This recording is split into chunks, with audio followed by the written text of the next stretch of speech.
Full capacity, the Oilers are getting set for their season opener at home with the Calgary Flames. Al Stafford, the PA announcer, will see you after 20.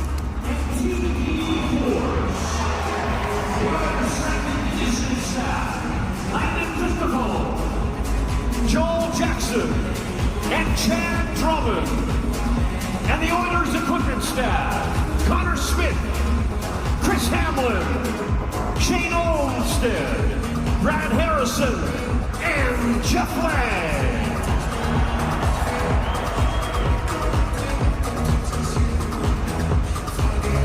The Oilers video coaches, Eric Elens and Noah Siegel. Skills coach, Connor Allen. And goaltending coach, Peter Aubry. The Oilers assistant coaches, Mark Stewart and Paul McFarland. And the head coach of your Edmonton Oilers, Chris Knobloch.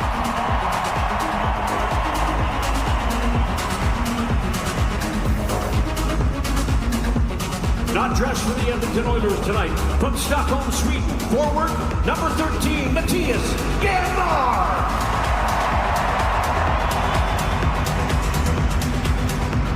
From Toronto, Ontario, forward, number 18, Zach Hyman.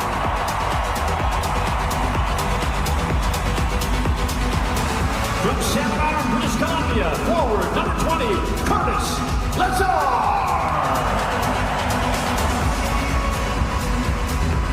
From Richmond, British Columbia, defenseman number 51, Troy Sketcher. And from Toronto, Ontario, defenseman number 96, Jake Wallman.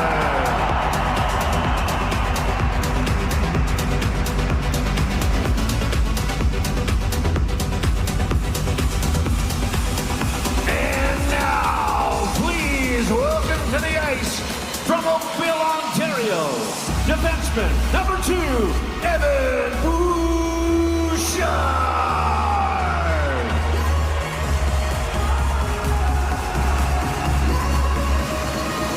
Forward from St. Louis, Missouri, number 10, Trent Frederick.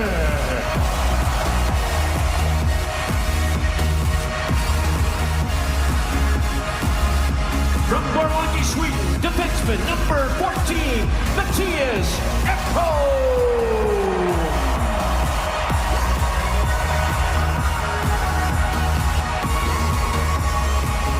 From Brantford, Ontario, forward number 19, Adam Henrique.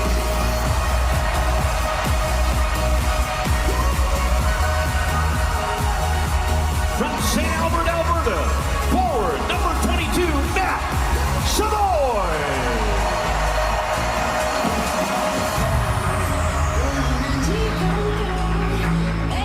Defenseman from Stony Plain, Alberta, number 27, Brett Kulak.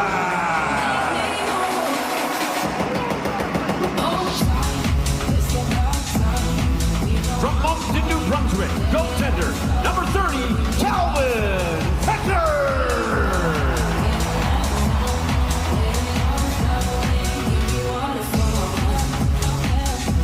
From Kuopio, Finland, please welcome back forward number 42, Kasperi Kapanen.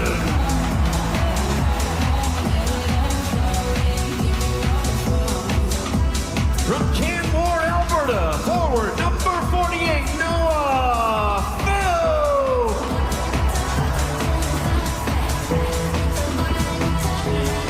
Defenseman from Eau Claire, Wisconsin, number 49, Ty Emberson.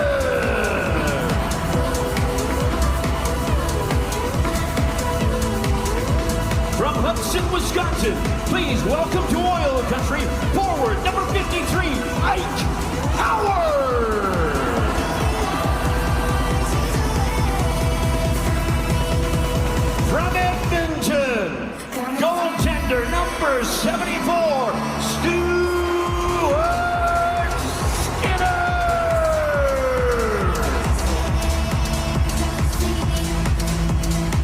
defenseman from West Bloomfield, Michigan, number 75, Alec Regula.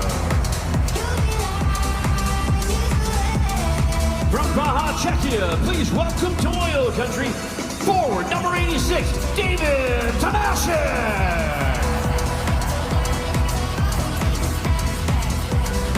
From Toronto, Ontario, please welcome to Oil Country, forward number 88, Andrew Mangiapane.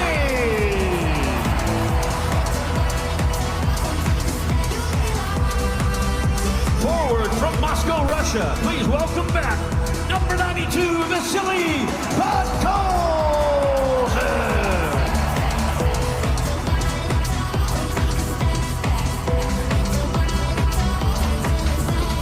Your alternate captains for this season, returning for his 11th season, from Hamilton, Ontario, defenseman number 25, Darnell Nurse. Entering his 12th season from Cologne, Germany, forward number 29, Leon Draisaitl.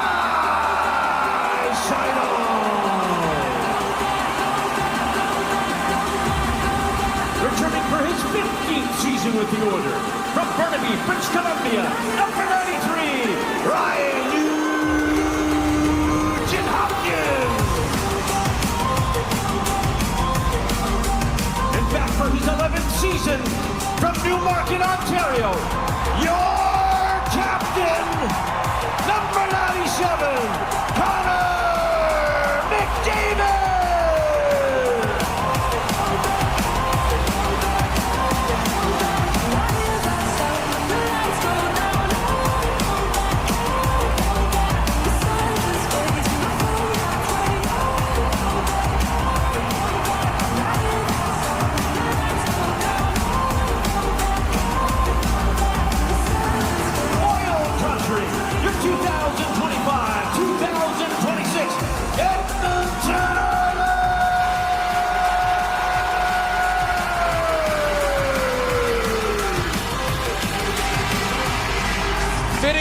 Inside Rogers Place. The only decision that mattered around these parts this week was Connor McDavid's to extend for 2 more years. Oil Country has practically watched every step that McDavid has made ever since Bill Daly first flipped over that draft lottery card back in 2015. For over 10 years, what McDavid expects and what he desires hasn't changed.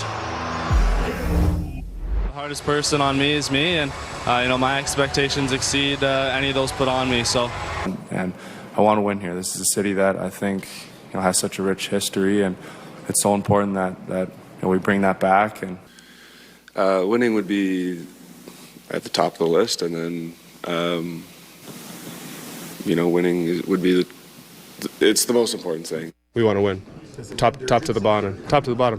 If it lends urgency, that's a good byproduct, I guess.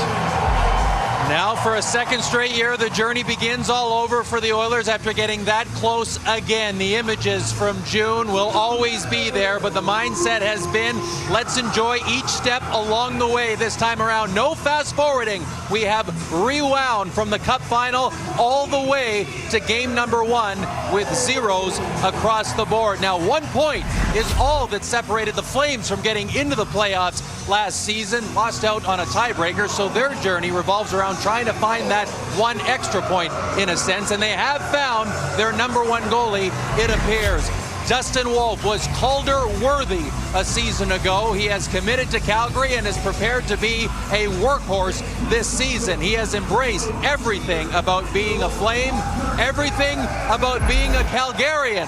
He said of the Battle of Alberta, it is a game filled with fire, with heart, and intensity. And every now and then, as you know, this rivalry can feel like a rodeo as well.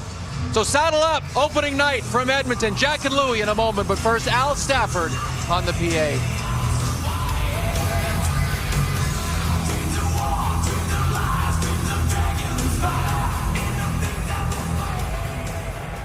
And now, fans viewing at home across Oil Country and here in Rogers Place, we ask you to remain standing, remove your hats, and join the singing voice of your Edmonton Oilers, Robert Clark in the performance of the Canadian National Anthem. Oh, Canada, our home and native land, true patriot love in all of us command. With glowing hearts we see thee rise, the true north strong and free.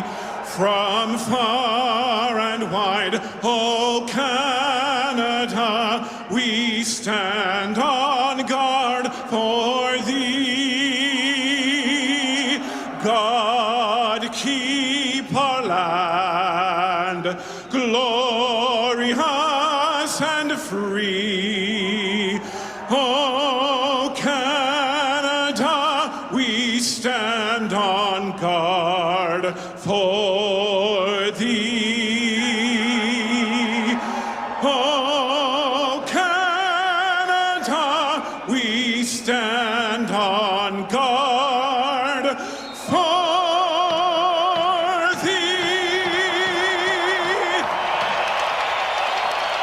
After another gorgeous autumn afternoon in Edmonton, the time has arrived. 45 years of the Battle of Alberta, kicking off fittingly the 25-26 campaign inside Rogers Place. And that man, Dustin Wolf, as Kyle mentioned, looking to back up a tremendous season last year when he was the Calder runner-up, 29 victories, one shy of Mike Vernon's all-time Calgary rookie record. At the other end, Stuart Skinner.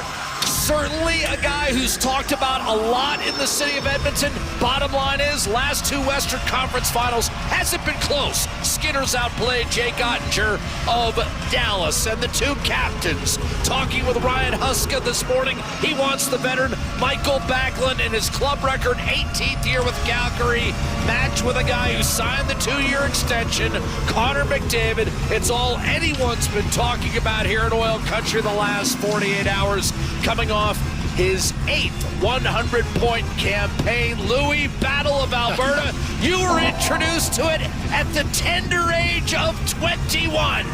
It's a beauty, and I'll tell you, it's a great way to start off the season for both of these franchises. They know each other well. They know they're down the road from each other a couple hours, and they want to outdo one another. The Battle of Alberta is real, and it's a great introduction to the season for everybody involved. Trent Frederick, Leon Draisaitl, Connor McDavid's wingers, Blake Coleman, Connor Zary entrusted with the defensive responsibilities for Calgary. And Louis, while Calgary has won 3 openers in a row, Edmonton's been shellacked in its last 2. Chris Knobloch wanted his team ready. McDavid wins the opening faceoff, and we are underway with the first of 4 Battles of Alberta this season. Edmonton won 2 of 3 last year, 7 of 9 overall in the series, and Matthias Ekholm dumps it in to get the season going. Mackenzie Weegar blasted by Draisaitl. Bouchard hangs on to it and eventually cleared through the high slot, retrieved by the man third only behind Makar and Hughes in points for a defenseman the last 2 years. Locating McDavid. Tracked by Weegar. And advanced through to Joel Farabee, who, along with Morgan Frost, arrived from Philadelphia, kind of revitalized the Flames a bit down the stretch. Weren't overly productive, but they got wins.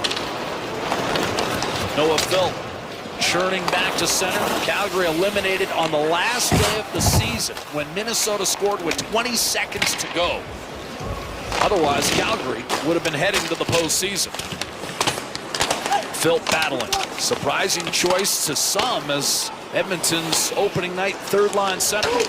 Emberson to Kulak. Kulak, of course, drafted by the Flames. Has never missed a game as an Oiler. But Bolson absorbs a hit. Anderson wanders over, can't get it out, held in by Kulak.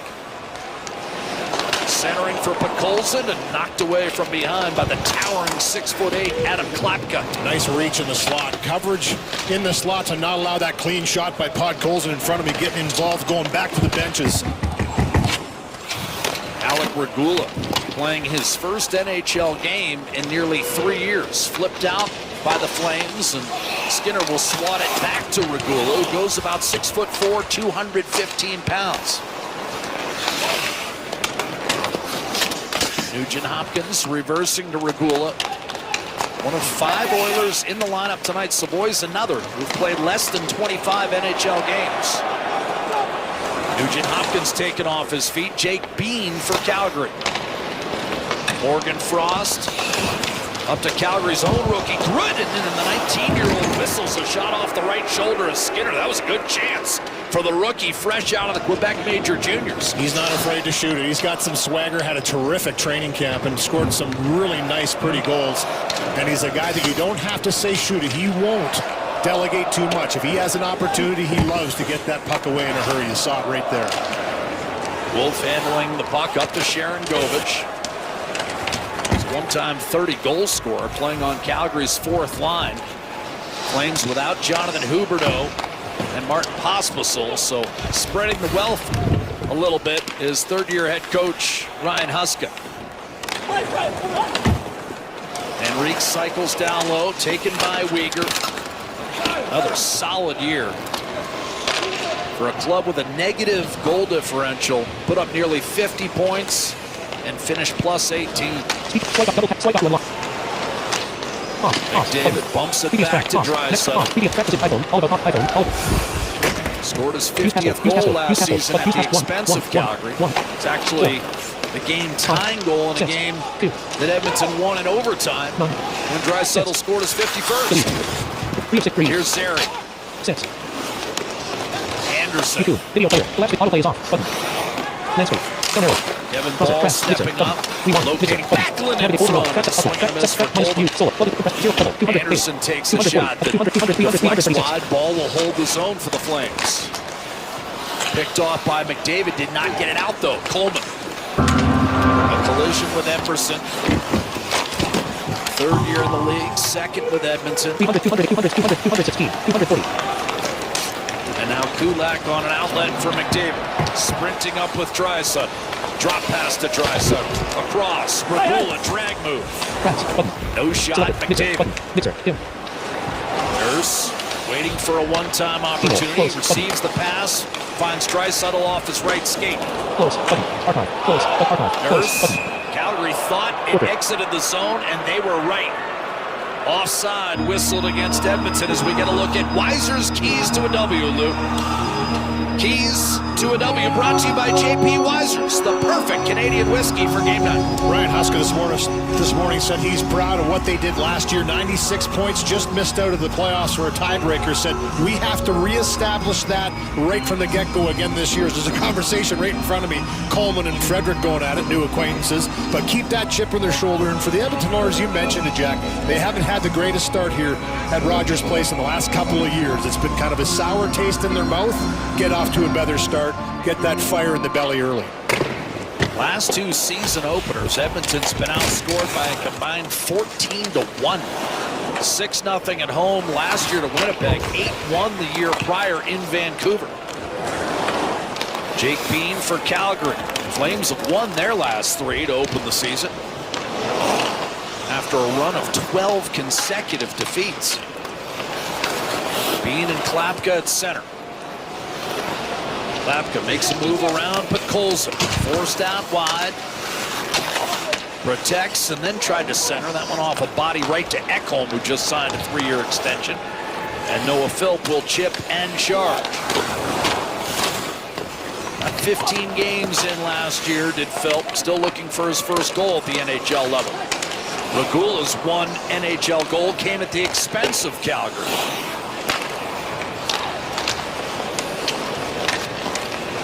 Morgan Frost lofts it behind the Oiler defense. Tracked by Regula, he'll protect. Certainly a dark horse to make the team at the onset of camp, but Chris Knobloch said he proved from the first practice he was ready.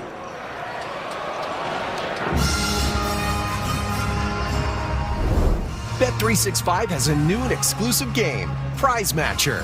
Download the app and see why it's never ordinary at Bet365.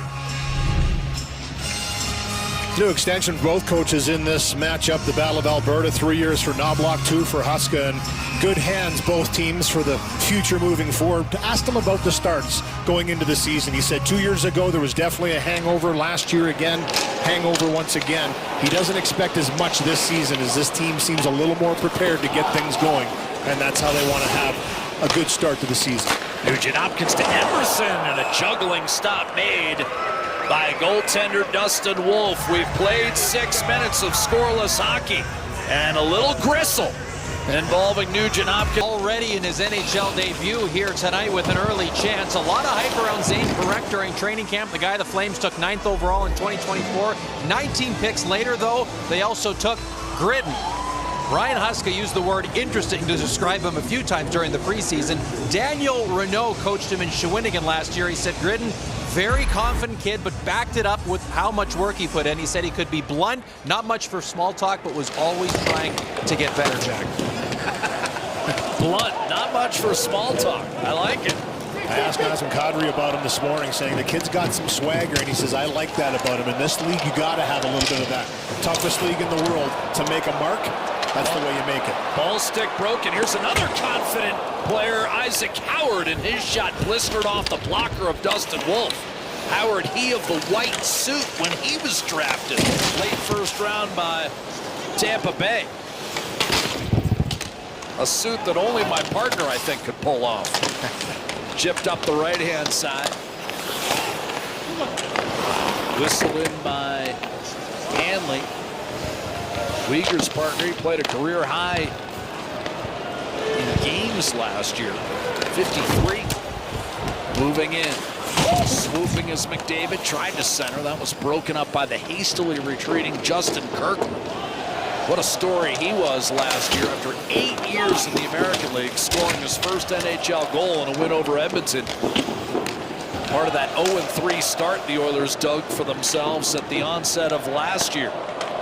Wolf handles a dump in, steers to Anderson, and on the ball.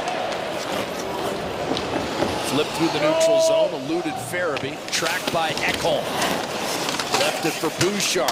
Got a stick entangled for a moment with Kadri. But the Oilers are able to wheel it out. Ball gave Frederick a little pop as Edmonton exited the zone. Good gamble by Uyghur. Here's Klapka with a drop pass and a quick shot, low glove, handled by Stuart Skinner. And now Klapka went up high with a hit on Ekholm. Big man, 6'8". Talked to him this morning, and you're literally straining your neck looking up at him, trying to have a conversation, but knows he has an opportunity to be a regular, and he wants to be. Here's Howard with his first opportunity in the National Hockey League. This stick just evaporates for Kevin Ball. Leads to this chance in the neutral zone, and he elects to shoot this one. You like to see that from a young player. Don't force a play early on, get it to the net. This is a quick release by Farabee, handled by Skinner, and Big Klapka just buzzes the tower a bit and brings in the attention of Ekholm. There's been a lot of talk between the benches, been a lot of little chippy stuff going on. Nothing real major yet. They're feeling their way through. But Klapka, being that size on that line, knows that's going to be a big part of his game. Get to the front of the net, be that heavy presence. Opening night excitement for many, their first Battle of Alberta. I know you and I were talking to Isaac Howard. He was excited about it. Grew up about 20 minutes from Minneapolis, just over the border in Wisconsin. Won the Hobie Baker last year at Michigan State. Here's a steal by Klapka, didn't get it out. And now Kapanen drop pass, put goals in it. Eventually it's Phil, couldn't pull the trigger on the backhand. Kulak will send it back down low. That's going to be picked off by Bean. Klapka's pass angled but intercepted by Emberson.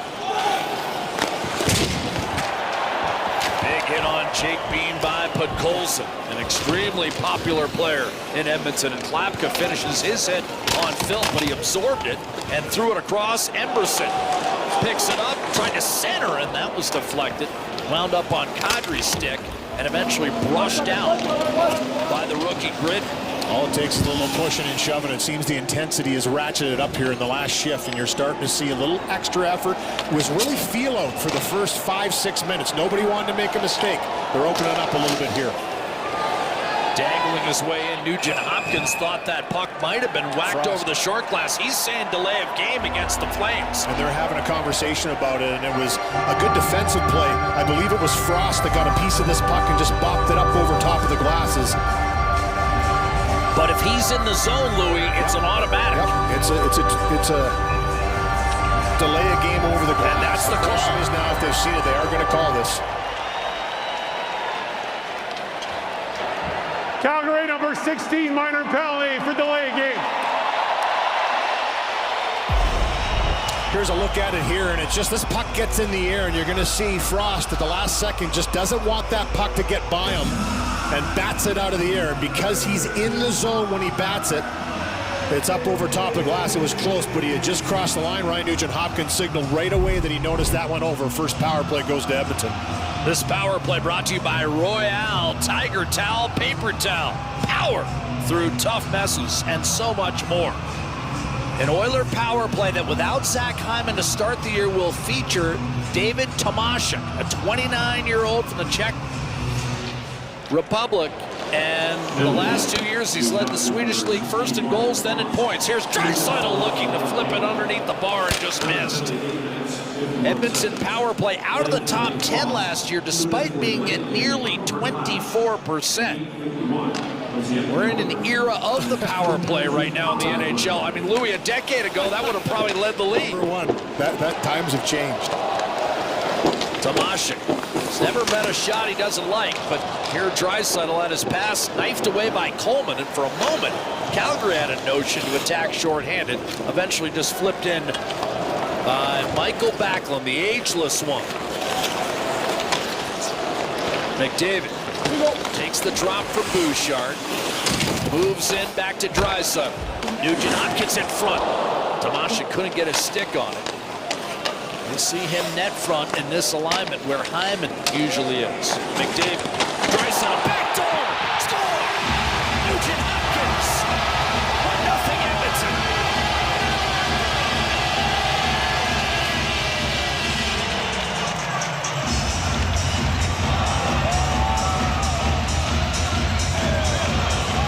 Couple great passes on this play to Ryan Nugent-Hopkins, and he buries it, settles it for a millisecond. Right off the face-off, though, this play down low. Draisaitl tries to catch Wolf, guessing a little bit coming across, and he doesn't miss much on that backhand side up over top. But this is the play here. A little give and go. McDavid back down to Draisaitl. It's that quick, hard pass. Set play. Paul McFarland now taking over the power play for the Edmonton Oilers. And this one was by design, right onto the tape of Nugent-Hopkins. And he hesitated for a millisecond before putting that up over top of the right pad. Well, he had to power it through him. Give Nugent-Hopkins credit, Louis. If he's not strong on his stick there, I think Wolf makes the save. That's a rocket of a pass, too, by Draisaitl, but he handled it. He had to stop it for a second, but the elevation in tight. He knew he had to go over that right pad because Wolf is quick. Here's Kasperi Kapanen with a wrist shot deflected. Back behind for Philp, trying to stuff it in front. Draisaitl and McDavid with the assists on Ryan Nugent-Hopkins' power play goal. Time 9:53. Kapanen in front, deflected. And Wolf handles that friendly fire to keep it 1-0. And again, some pushing and shoving as Ball and Philp stare one another down. Nugent-Hopkins on the power play. And Edmonton leads 1-0 on Scotiabank Wednesday Night Hockey.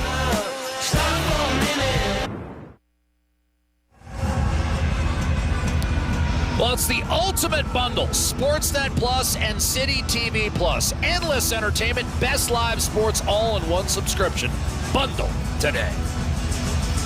Connor McDavid, Leon Draisaitl starting the season on a line together, and they heavily involved in this power play goal. A little give and go, and then that hard pass, the activation by Ryan Nugent-Hopkins to get to that spot. Good net front presence by Tomashek to take up space. But for Nugent-Hopkins, that's a new play we haven't seen from the power play. And as I mentioned before, Paul McFarland says he's not going to tweak a whole lot, but sometimes he felt the power play got a little predictable throughout the season with the same characters doing the same things. You got to change it up from time to time, and it results in the first goal of this game. Bouchard, a shot redirected off of Tomashik, and then he tripped up Blake Coleman, and Calgary's set to go on a power play here. So Tomashik, his first NHL game, is going to draw a trip here halfway through the first period. Calgary will get a chance to answer, but first 6-on-5 with the extra man on. Backlund gives way to Anderson on the ball. Shoveled ahead for Zary, stood up at the line by Bouchard, and now Calgary to the power play.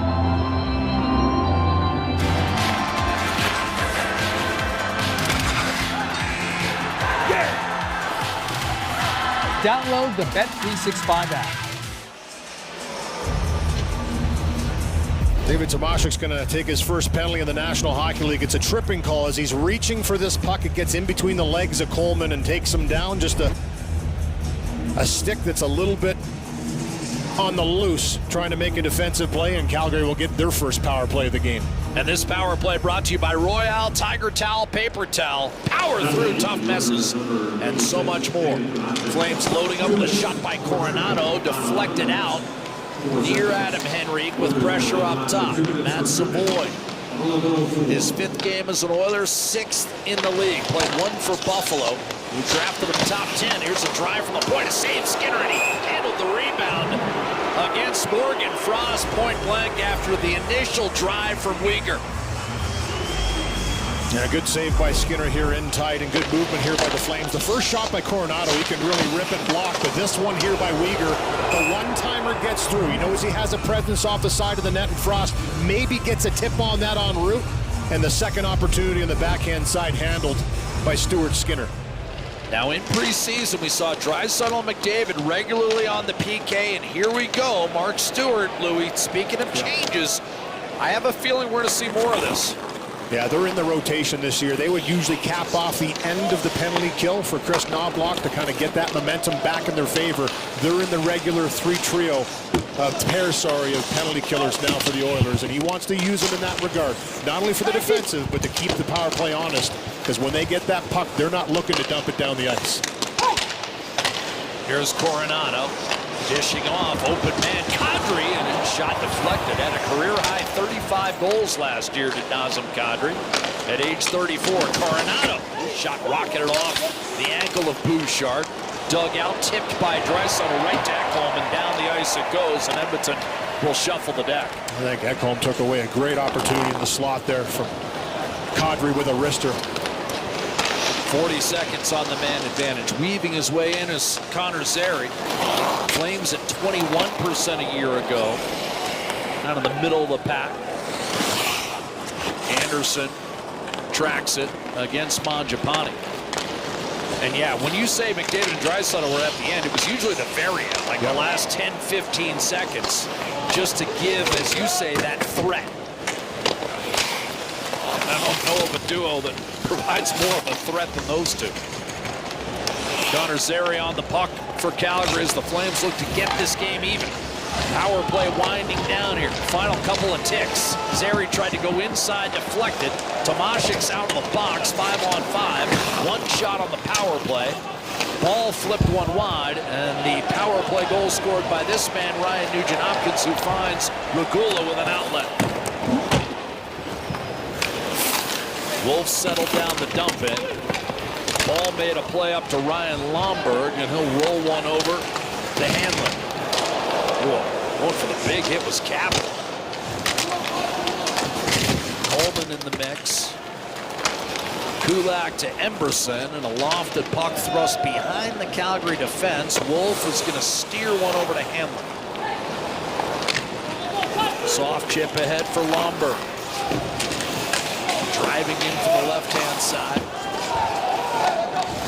Here's Podkolzin turning and thrusting one up the gut that's settled by Bean inside his own blue line. Now Kadri 1-on-3. Can't work his way around Emberson after initial brush off from Podkolzin. Kulak on to McDavid, and here come the Oilers. McDavid got it back from Frederick.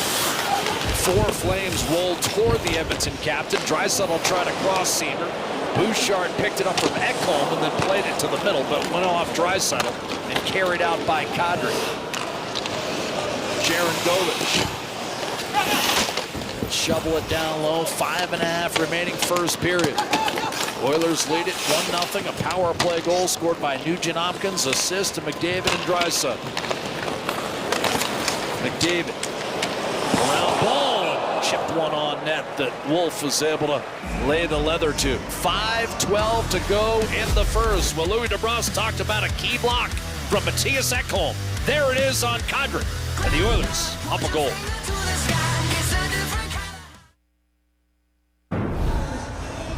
Performance that delivers, brought to you by Instacart, the winning way to shop from home. Instacart, groceries that over-deliver. Talking to a few members of the Flames organization this morning, they were a little nervous about starting their season here. Maybe because the last time they opened their campaign in Edmonton, 2017, Connor McDavid put up a hat trick that night. There's something about this rivalry that brings his already world-class game up a few more notches. Assist on the icebreaker to kick things off in the first period tonight on the power play, Jack.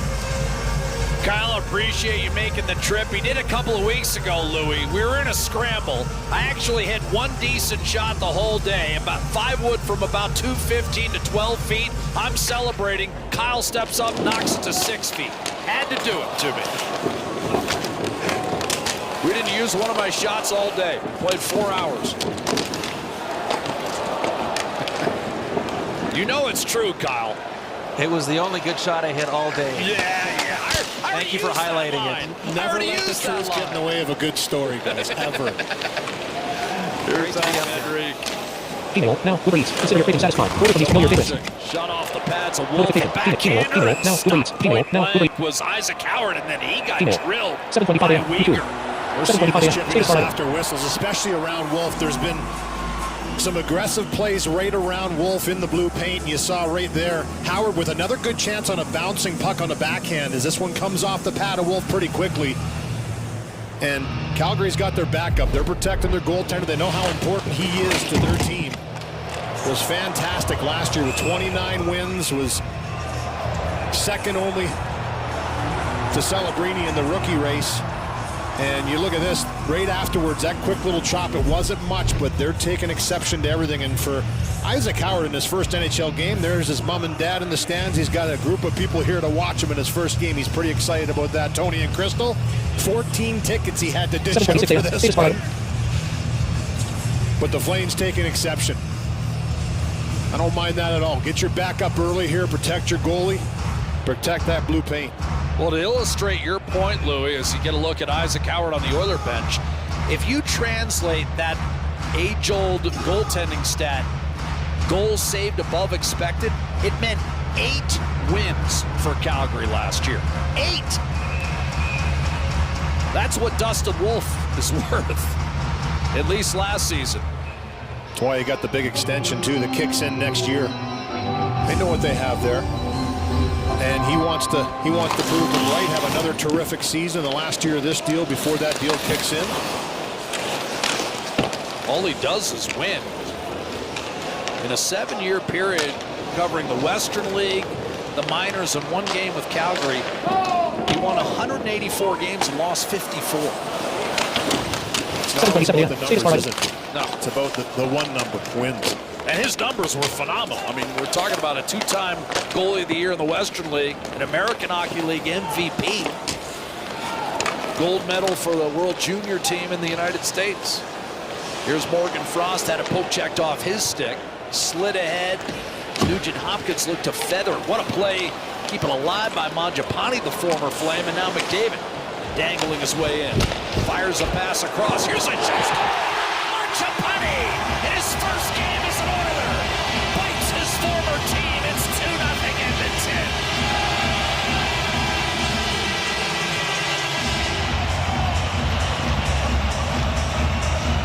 Well, that's a way to introduce yourself to your new team and up against your old team. He spent so many years in Calgary, 35 goals a few years ago, wants to get back to somewhere around there.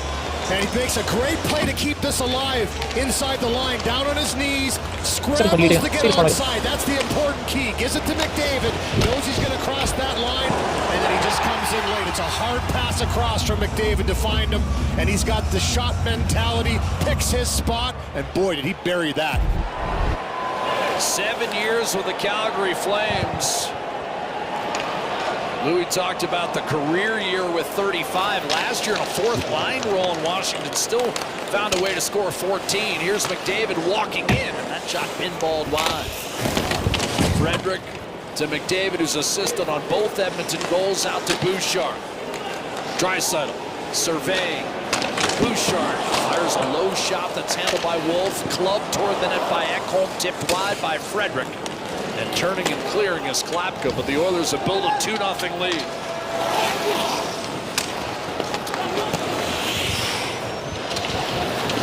If Nugent-Hopkins the second assist as Draisaitl comes over the line with a shot that's smothered by Anderson in the last year of his deal for Calgary. Big hit by Ball. He's been a physical presence tonight for Calgary. Big man, he's been running around.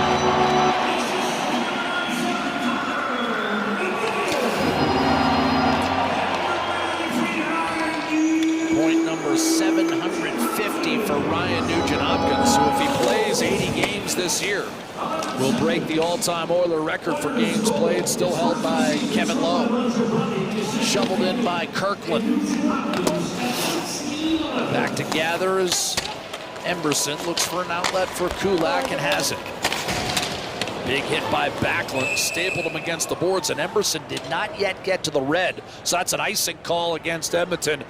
As Louis, we take a look at Mangiapane's first as an Oiler. Yeah, I talked to him about this Battle of Alberta. He's been on the other side for a lot of games against Edmonton. He said it'll be no different in this one. He get excited to go against the other team in the Battle of Alberta, and he makes his presence felt early here. Makes a great play to keep it alive inside the zone. Had to gain the onside by sticking his leg out. That's what he does. He receives that pass back, and you know, he just already had shot mentality or shot on his mind as soon as he got the puck. He wasn't looking to pass it. He picked his spot, and early on in the season, I feel that is so important. Sometimes you want to pass the puck in the net.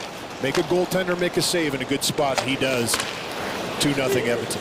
Mangiapane from the Toronto area. Louis told me he never played with McDavid, but he was entrusted with being the pest, shadowing him around at like age 9 or 10. And I asked him, did you know the challenge? He goes, oh yeah, everyone had heard of that kid by the time we played him. Well, he brings some great ingredients to Edmonton. Calgary knows it really well, and he's a fast player. He's feisty. He's going to be in your face. Great penalty killer. You see him on the penalty killing mix now for Edmonton, and losing a few of the players they have, especially Connor Brown. I mean, he fills that spot with the speed and grit and tenacity on the penalty kill. And also the offense. He provides offense in different ways. He can be up and down your lineup, and why Stan Bowman wanted to bring him on board and include him in the mix this season. And strong start for him. Well, he's another guy that can play left or right wing, to your point, Louis, so that increases the malleability of your roster when you have guys that can flip back and forth seamlessly. As you'll recall, when he was in Calgary, he played the right side a ton because Calgary was short on right wingers at the time. Here's Coleman. Tried to duck inside of Darnell Nurse. That did not pan out. Now with 1:20 to go in the period. Enrique with his team up 2-0 to Nurse and twisted safely out by Regula. Anderson works it up the wall for Backlund. Fired one just wide of Skinner. Regula leaves it for Tomasik. Calgary's had just one shot the last 10 minutes. Walking in, shooting just wide. Isaac Howard. Had a pretty good look at that angle that he was trying to let that puck go. It deflected wide, but great selection of a shot through that screen as he picked that puck late. Howard is a young player. In his first National Hockey League game, he's had 3 chances to bring the puck to the net. He's brought it to the net all 3 times. Doesn't hesitate. Kadri to Klapka, and then Kadri tried to muscle one out in front. Klapka did well just to hold the zone against Mangiapane. Final 25 seconds here. Kadri, a shot from distance. Skinner didn't see it, deflected behind and corralled by Ekholm. He'll wedge it. Tricky roller wide, and that's going to be an icing call with about 14 seconds left to play in the first period. Nugent-Hopkins with a goal and an assist. 2-0 Edmonton, and here's what you were talking about with Howard. Yeah, nice passing here. Just it's Bouchard that's up on the play, and Howard just trying to zip this one through and had the screen right in front of him. It would have been a hard pickup for Dustin Wolf if that one would have got through clean. But that's what he's known for, and we've watched him every game in the preseason. like young players, sometimes they can go away as it starts to get more competitive. For Chris Knobloch, he felt that he got better every game. He started to get more comfortable, started to make more plays, and that's a sign of a guy that's feeling it and can adjust to the tempo rising. He's got a great nickname, too. The Iceman. There you go. One of your favorite movies, kind of taken from that movie, but his dad said he couldn't keep him off the ice as a kid. Well, he's taking it all in. We asked him if he was nervous this morning. He said, not really. He goes, you know what? You know, he's got some swagger, too. You know, we talked about Matt Gridden having swagger. He's got some swagger, too. These youngsters coming in, they want to play. They want to be regulars. They don't want to be on the outside looking in. Well, you're on that national stage in NCAA. I mean, Michigan State, Michigan's a huge hockey game. It may be no Battle of Alberta up here, but certainly is in the state of Michigan. Ryan Nugent-Hopkins with a goal and an assist. Andrew Mangiapane, his first goal in his first game with the Oilers. Connor McDavid has assisted on both. And in the Battle of Alberta, it's Edmonton 2, Calgary no score. And as Louis has talked about, we saw this all period. Adam Klapka forced off. And now, and only now, I'll send it to the always dapper David Amber.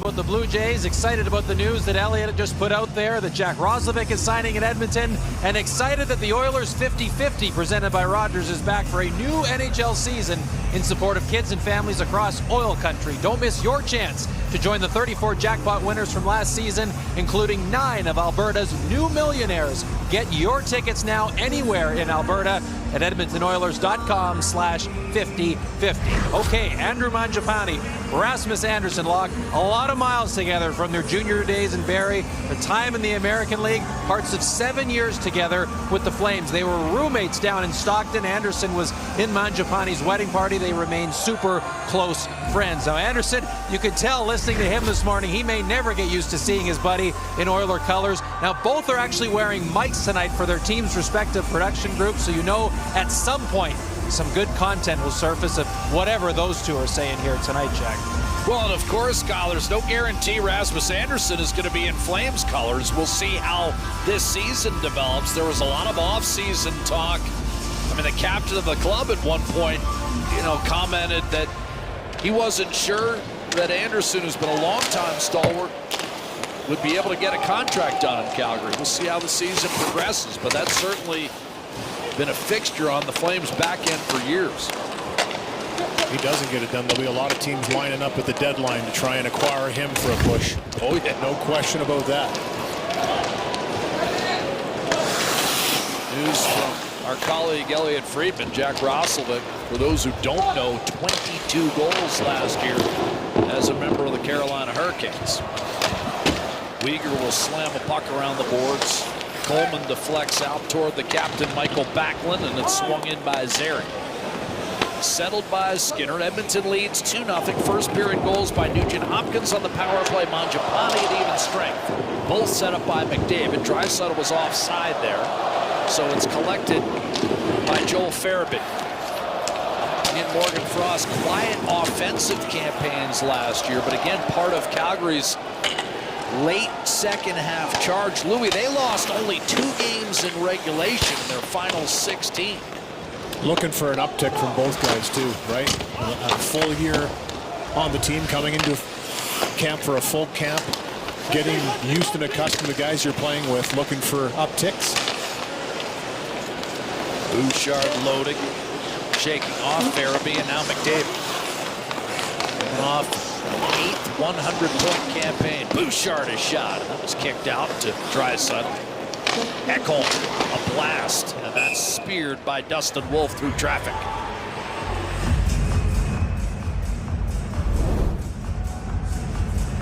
Jackpot City Casino. This is what excitement is made of.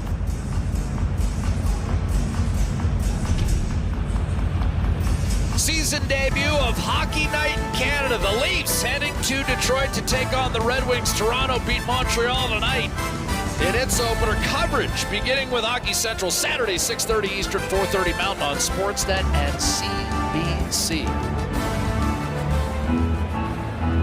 Montreal tonight in its opener coverage, beginning with Hockey Central Saturday, 6:30 Eastern, 4:30 Mountain on Sportsnet and CBC. There's the aforementioned Morgan Frost. Had a real strong preseason. You know, came in, played a lot of games, got his game under his feet, and you know, Ryan Huska this morning told us that they expect that to carry through the regular season for him, and he's looking to have a strong campaign.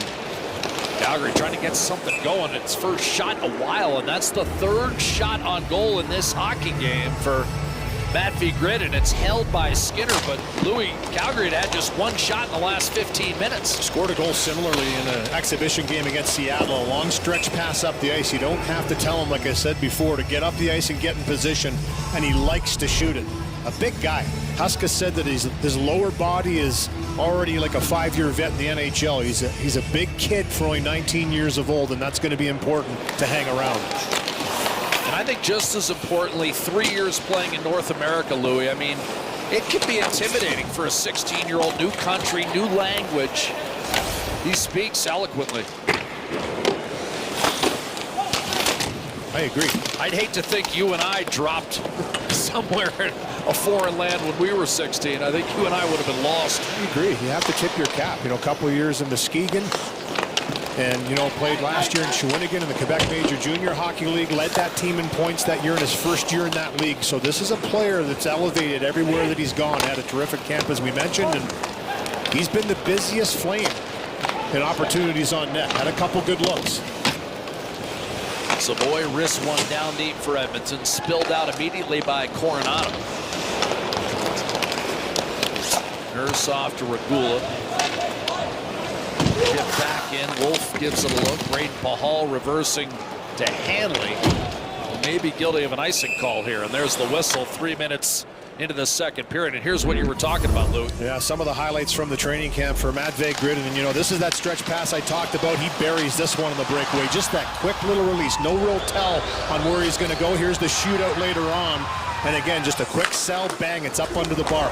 Nose around the net, wants to get himself to the net, and likes to score goals and likes to sell. You saw him put it back in the holster after that shootout goal. That's that swagger I talked about, and he's brought that forth, and he's going to need it. This is a tough league to break into, make a mark, and he wants to make a mark this year. He's had some good looks tonight. Calgary's got 5 shots on goal in 23 minutes, and Grid has 3 of them. There you go.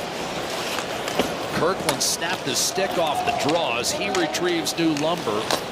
Regula will retrieve the puck for the Oilers. Swung up by Nurse to Draisaitl, and here comes Edmonton.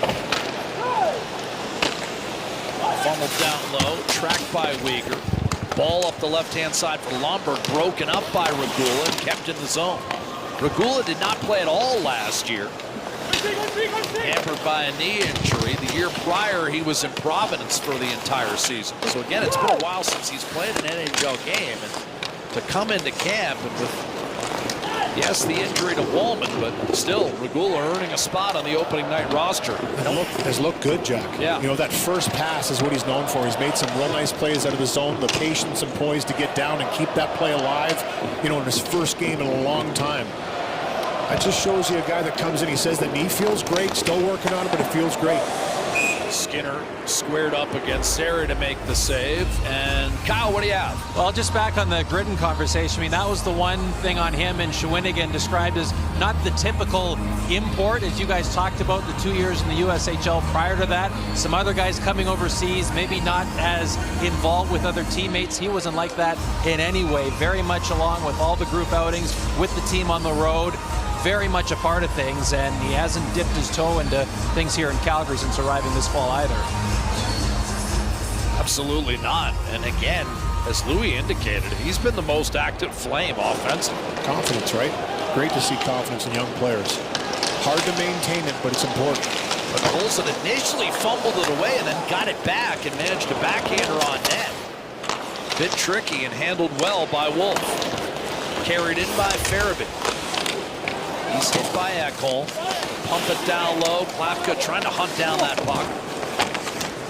Ekholm hampered significantly in the playoffs due to injury. Bean is shot up near the mask. Skinner the save. The rebound gobbled up and carried forth by Kapanen. Phil tried to return it for Kapanen. Tucks it back down low for Noah Philp. A couple of 19-goal campaigns in the American League to his credit. Here's Bouchard. But Colson to Ekholm. Fires. Redirected. And Wolf able to corral and freeze it. A little extra again in front of the net with a few chops on Wolf by Podkolzin there. Here's the chance. A nice move here by Jake Bean. The patience to bring that back, find the little space underneath the stick of Podkolzin and zip that one through. And a nice save by Stuart Skinner to get out and cut that off. And here's this bouncing puck that bobbles into Wolf, and a couple slaps from Philp, a couple chops from Podkolzin, and Anderson gives him a little business afterwards to say get out of there. But goaltenders have had to face some traffic in front of them. That's a game plan of both teams. When it's in the offensive zone, you have to have that presence in front of a goaltender. It's been heavy. Hanley off the draw to Wolf's right-hand side. Nurse directs back towards center. Backlund will sweep it in. Nurse took a hit from Weegar. Zary able to maintain. Nugent Hopkins. Up to Savoy. Digs in.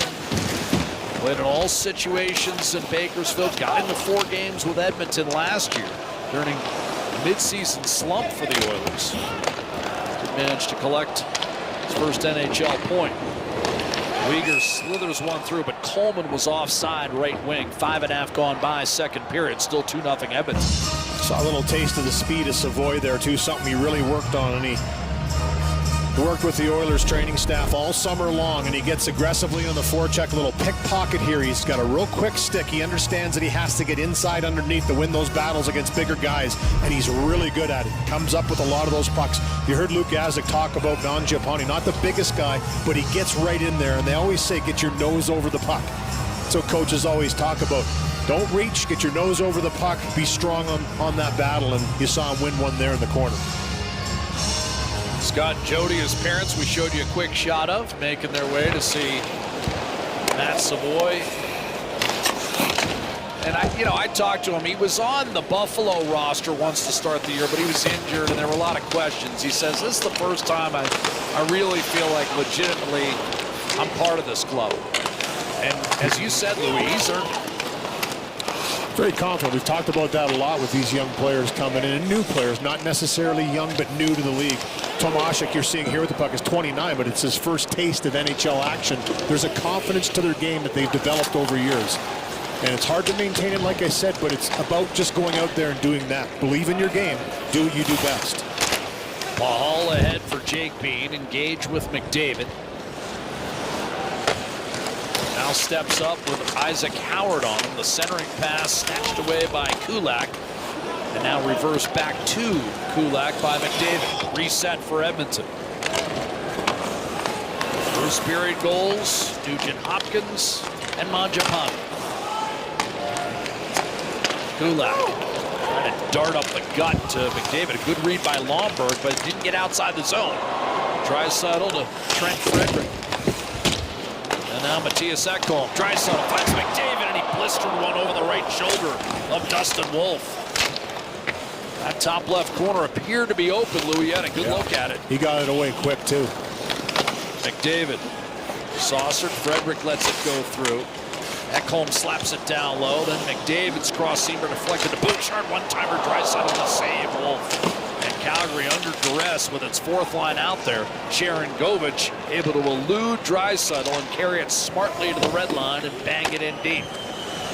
It's amazing how that line can spread you thin real quickly, and they spread you out. They make those passes. Draisaitl with a couple backhand slaps. Not many players can make that play. Little give and go. McDavid's drawn another penalty. Hits Draisaitl. The trailer across to Kapanen, who was locked and loaded. Anderson jumped in and made the steal, but now Edmonton returns to the power play, where the Oilers converted their first period chance. Big Adam Klapka going to the penalty box. 2 minutes for hooking. Here's that chance by McDavid in the slot. Quick release. A little piece of it by Wolf to deny him on the right-hand side. And then Klapka digging in a little too deep. He'll head to the box.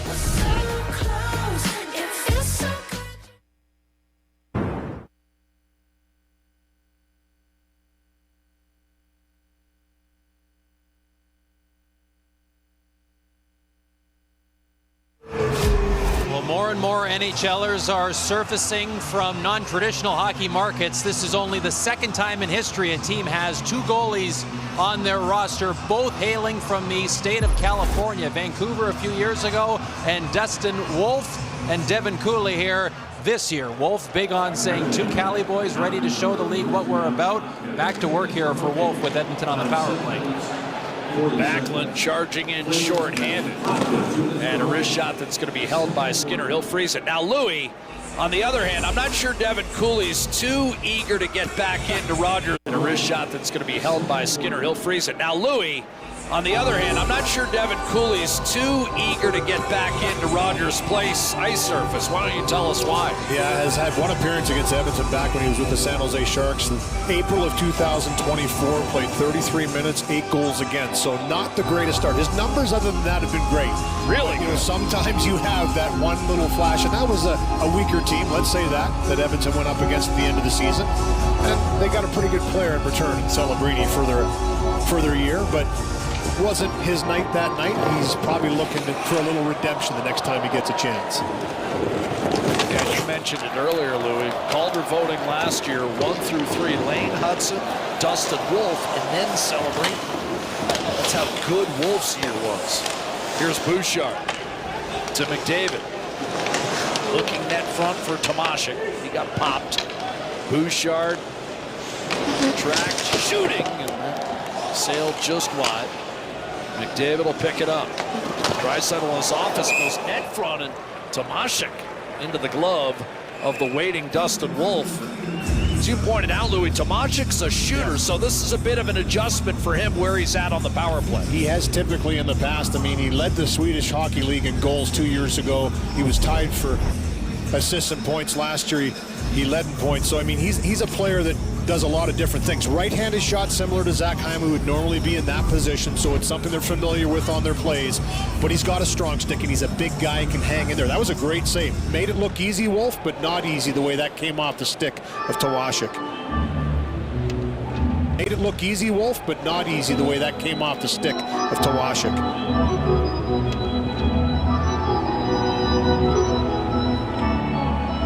Journeyman in the European leagues too. KHL, Finnish Elite League, Czech League.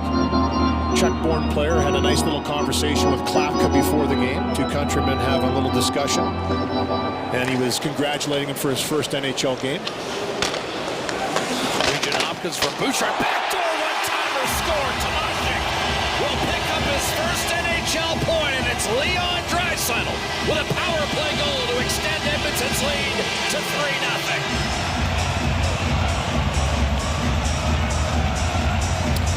Goal number 400 for Leon Draisaitl. You just had the hunch that coming in with 399, it was going to be short-lived and he was going to get to that milestone.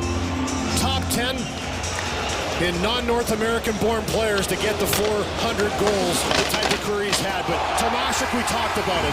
Not just a shooter, can make a play, uses his big size, little no-looker backhand pass, backdoor to Leon Draisaitl for the tap-in.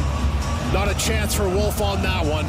Nugent Hopkins down to Tomashik, and he knew exactly where he wanted to go with that one. Draisaitl had closed the distance, was waiting for it. That big paddle was on the ice. 3-0 Edmonton. 400 goals for Leon Draisaitl. 4 50-goal years. The only Oiler with more, Wayne Gretzky. He matched Jari Kurri last year, putting up his usual 52. And he now has 10 goals and 31 points in his last 16 games against Calgary. 3-point night, by the way, Louis, for Ryan Nugent-Hopkins, who had a bit of an off year by his standards offensively. So he's out of the gate quickly. Yeah, I had a great conversation with Ryan yesterday, you and I, and the longest tenured Oiler, and it's amazing to think that he's been in the league for 15 years. Still looks like he's only been in it for 3. Has aged well, to say the least, but big hit here by Farabee on Philp in front of the net as it gets ratcheted up. But obviously determination. He said there's a lot of motivation after 2 Stanley Cup final losses for the entire team, but him being the longest tenured guy wanted to come out to a strong start. Looks good early. Adam Henrique lead passes. The crowd erupts in recognizance of the 400 career goals that Leon Draisaitl has put up.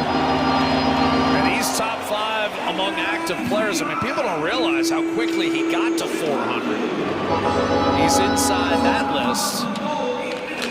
And his 141st power play goal since the 2018-19 season. The next on that list is nearly 50 behind him, Steven Stamkos. He's averaged 20 power play goals a year for the last 7. I think Tomaszek's going to have to wait for his first goal to get a puck. I don't think he's getting that one. Well, I think Draisaitl's initial reaction was to get Tomaszek the puck for his first point. I don't even know whether Leon knew it was 400. Believe it or not, he's always been a pass-first guy with 450 goal seasons, so maybe he will dish that one over, maybe half it. I've heard of players halving it with milestones. Anderson with a shot that's stopped by Skinner. Well, I have a feeling we're going to be seeing Draisaitl's 500th and 600th as well. Here's Kirkland with a steal inside the Calgary blue line. Edmonton in command right now at 3-0, having doubled up Calgary on the shot clock. And behind a 3-point night from Ryan Nugent-Hopkins. McDavid a couple of assists. Leon Draisaitl a power play goal and an assist. Edmonton in command right now. Backlund off a turnover, gets it back from Zary, loads and fires, and a shot block for Bouchard. And bounded off the half wall, collected by Frederick. Connor Zary tried to sneak one through, glanced off the side, but then out to Weegar. His shot hit his own man, Sharon Govich.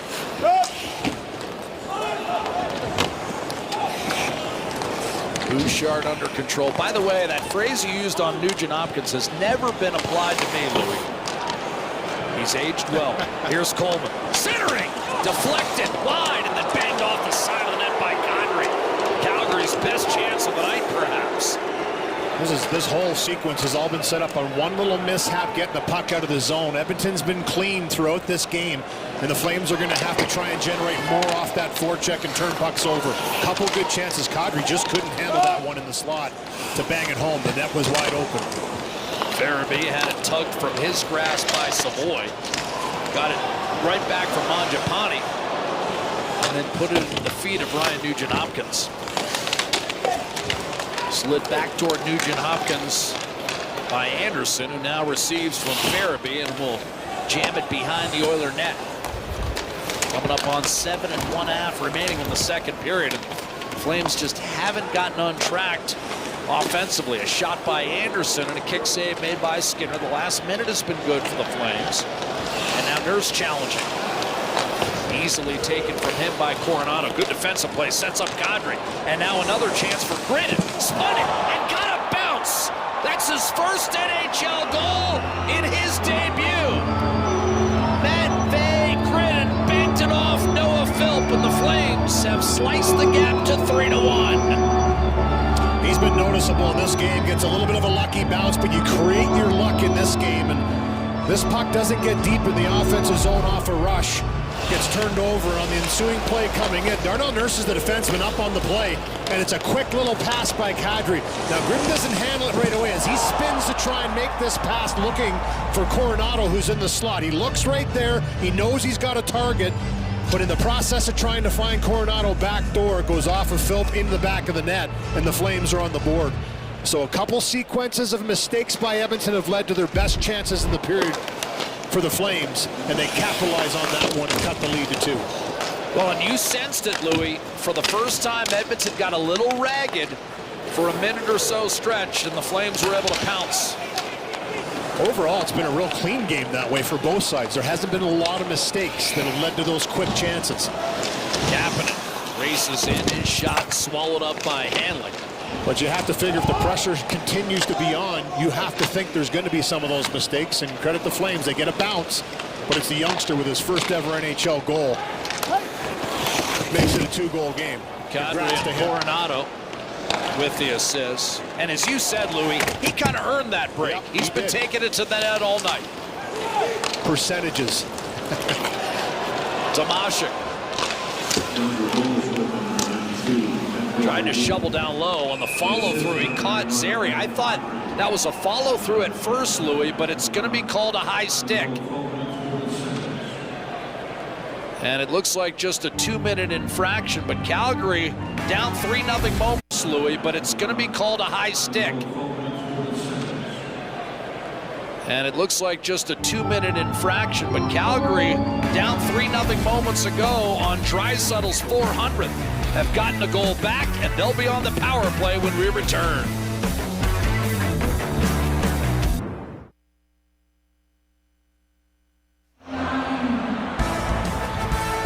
Oilers return to action Saturday hockey night in Canada. The back end when they play host to the Canucks. Louis and I will have that game with Scott Oak, 10 Eastern, 8 Mountain on Sportsnet and CBC. In this game, Edmonton up 3-0 at one point, gave up a goal, and then this from Tomashik, Louis, after he releases. Yeah, the little attempted chip gets blocked, and he just tries to lift the stick of Zary, and in that process, the tip comes up underneath the visor. Only a 2-minute. They did check Zary to see if he was cut, but an opportunity here for the Flames in the power play.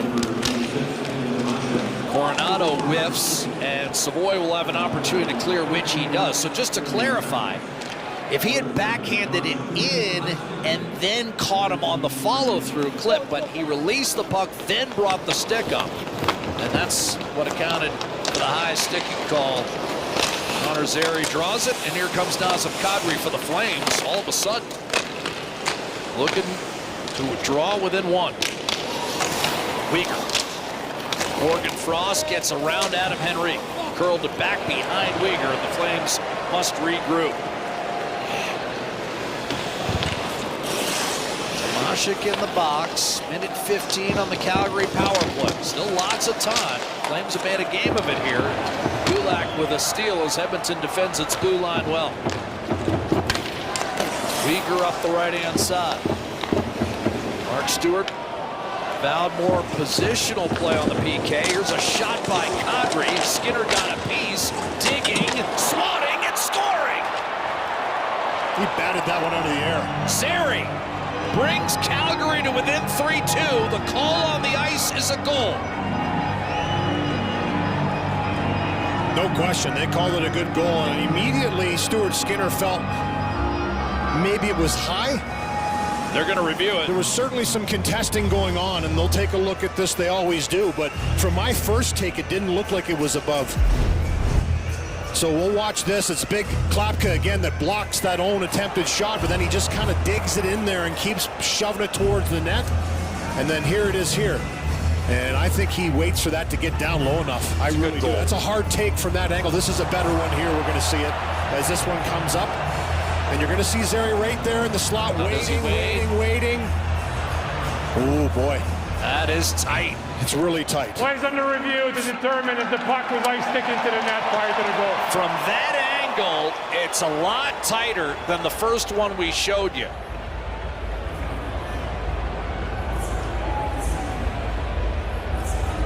So it's crossbar here that his stick has to be below or even with to put this into the net. And as it comes up, this is really close, but you know, there's an argument. If you look at the blocker of Stuart Skinner's, he's reaching across here. He's pretty high up there. Oh boy, it's really close. Here's the thing, Louis, it was called a goal on the ice. You need visual evidence that emphatically suggests you have to overturn it. Do we see enough of that? And that may be the determination here. This one here would be the one if you can. It's hard because Zary being in front of the net is actually blocking the camera's angle to see that one. This is going to be a tough one. I mean, yes, it's really close.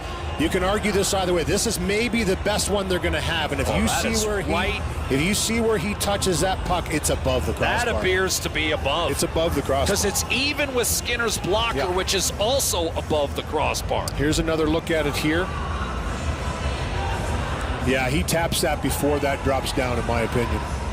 So they had an argument for sure. When Skinner got up, I mean, he had the best look at it because he had the blocker above. Looks like it's a little bit high. So Rasmus Anderson's doing some analysis here for me. He's thinking that it hit the lower part of the blade. So when he bats it, he's saying it might be the lower heel part of the blade. And that's where, again, because it was called a goal on the ice, Louis, you got to see it convincingly. And did we? It's hard to say if we did or not. I don't think we saw that inconclusively. After review, the call on the ice stands. We have a goal. And I think that's as much. The puck was at Louis, I don't know whether they overturn it if it's called no goal, right? I mean, that's a tough one. I think it was one of those ones where when you look at the angles and the view that we saw the puck, we couldn't see a definitive that it was 100% above the crossbar. It looked like it was by the way he hit it, but Rasmus Andersson felt that it was lower down on the blade. That's going to have an impact, but we couldn't tell if it was or not. So therefore, neither could they. It's a good goal, and it's a 3-2 game. This one's really turned 2 goals in 2 minutes 7 seconds. I mean, the Oilers 3-0, 30 minutes in, and Calgary had not done much offensively. But the Oilers had a tough shift, and Calgary seemed to gain some momentum from that, spending some time in the zone. Gridden gets a break. Tomashik takes a penalty. And it's a 3-2 game. Anderson to ball. Flames now 1 for 2 on the man advantage tonight. The Oilers 2 for 2 as Ekholm controls. Noah Philp sends it in deep. Zary last year 13 goals, the year prior 14. Klapka will draw the primary assist on that power play goal. Nurse's shot misses short side, clattered off to Regula, and he inadvertently brought that puck outside the blue line and draws Edmonton.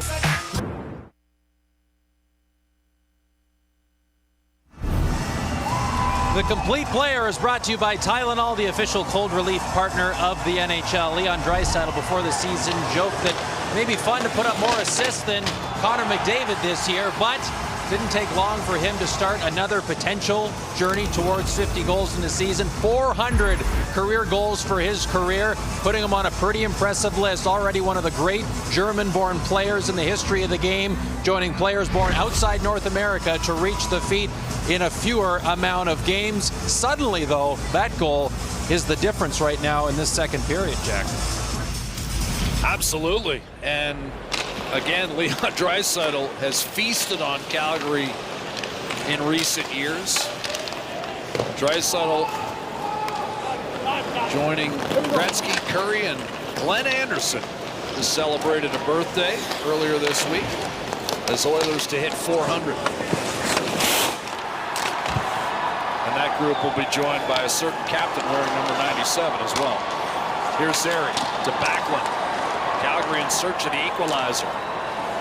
Matthias Ekholm springs one behind the Calgary defense. That was on net, so no icing. Oh, I thought that went off the stick of Dustin Wolf. Did it not? I thought it did too, but hard to tell from the angle on that. Could have been the bar, the round part of the bottom of the net. And a quick whistle. Here it is bouncing through, and you know he holds his ground. He has to, but no, it looks like it hits a post. All right, that one was more definitive. That was probably more definitive than what we just saw, Calgary's second goal. But again, the call on the ice was a goal. Not enough visual evidence to overturn it. Here's Frederick off the face-off to Evan Bouchard. Looking left side for Draisaitl, that misfires. And good on Zary to be patient enough to wait that long. You know, because he had to wait for that puck to come down. He's looking, and you just know he probably wanted to smack that puck a little bit quicker, but he did wait long enough to make it really close, and it counted. Big goal. By the way, Louis, the Oilers have made it official. They have signed through a press release announcing Jack Roslovic's deal with the Oilers for this year at $1.5 million. So Jack Roslovic, a 20-goal scorer from a year ago, on the roster now. Kadri a shot, and that was blocked.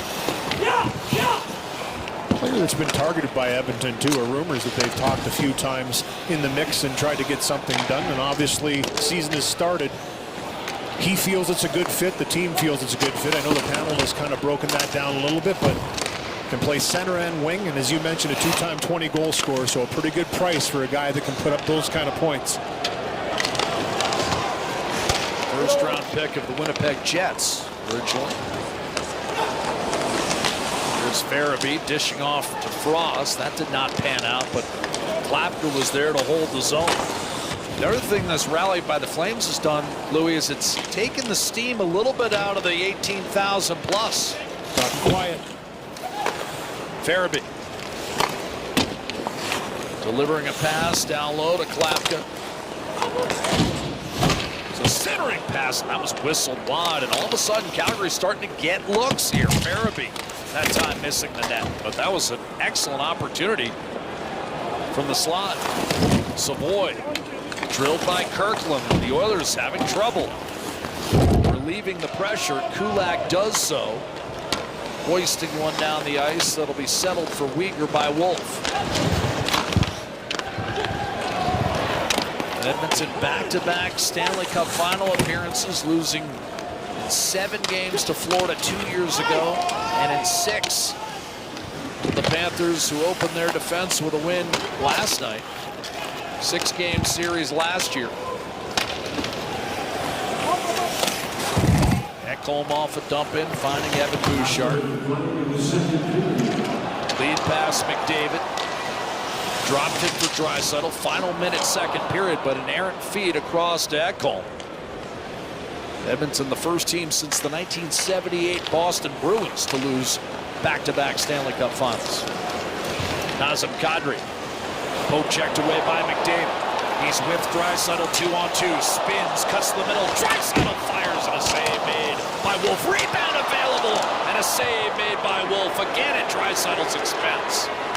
Bouchard with 25 seconds. Now it's Calgary getting a bit sloppy for a moment, but Zary with a smart clear ahead to Coleman. He'll inadvertently lob it out of play from beyond the Edmonton blue line, so neutral zone faceoff upcoming with 15 seconds to go in the second.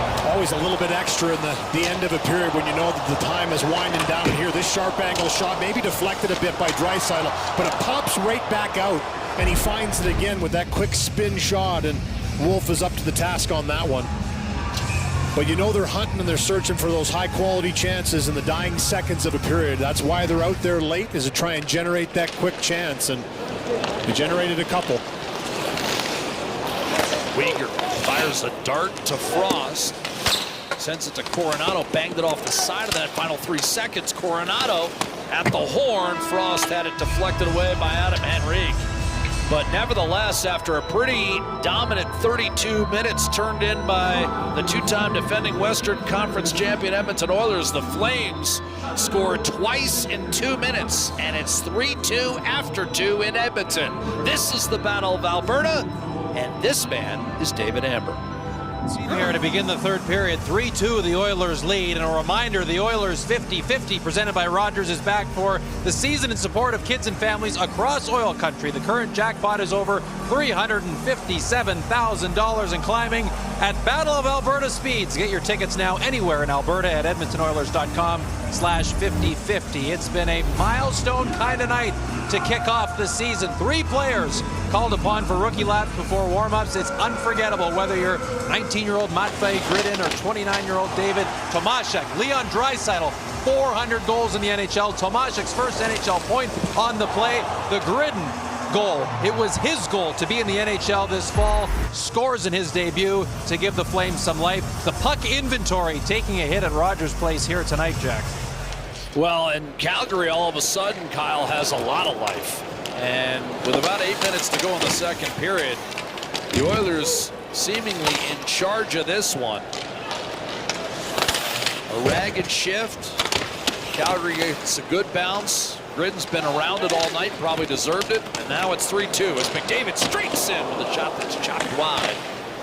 Uyghur might have gotten a piece of that one. So the Oilers looking to reestablish control here as their 3-0 lead has been whittled down to 3-2. Ryan Nugent-Hopkins with the 50th three-point game of his career. Zary launches one toward the Oiler net. Skinner misplayed it and had it poked in by Blake Coleman, and this game is tied.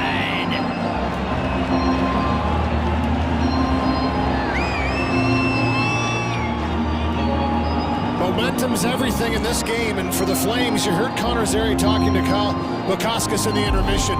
They just need to get things going and find some bounces. They found one on that goal by him. A nice touch to put it in to make it 3-2 early in this period. I think Stuart Skinner thinks that Bouchard's going to take this puck.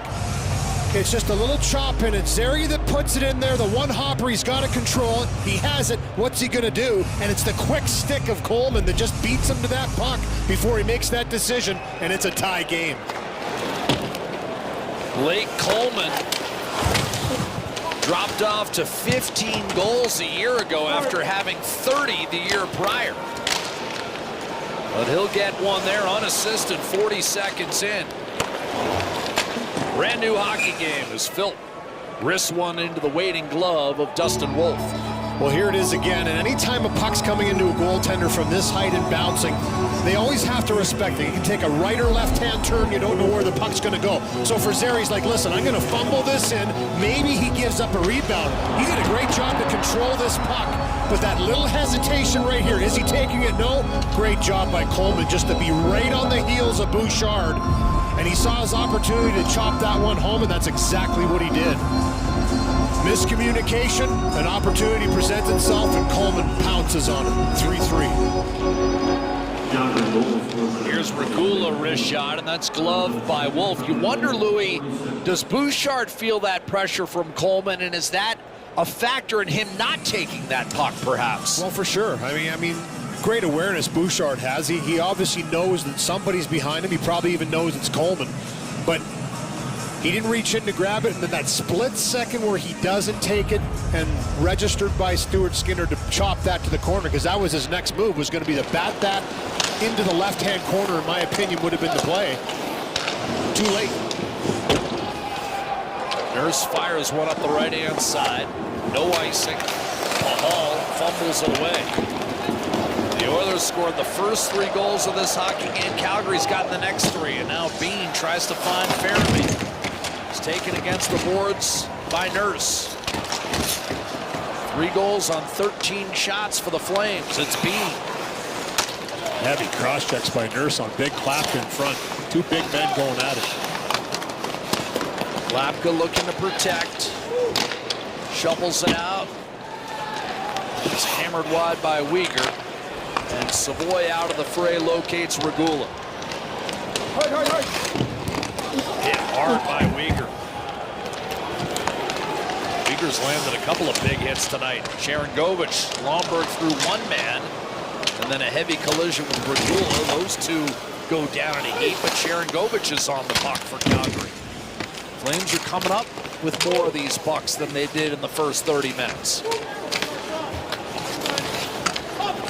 McDavid on Sharangovich. Draisaitl comes over to help out. Sharangovich stays with it. Anderson a drive, and that's sailed wide. Ball will hold it in. Looking for Kirkland. Regula on him.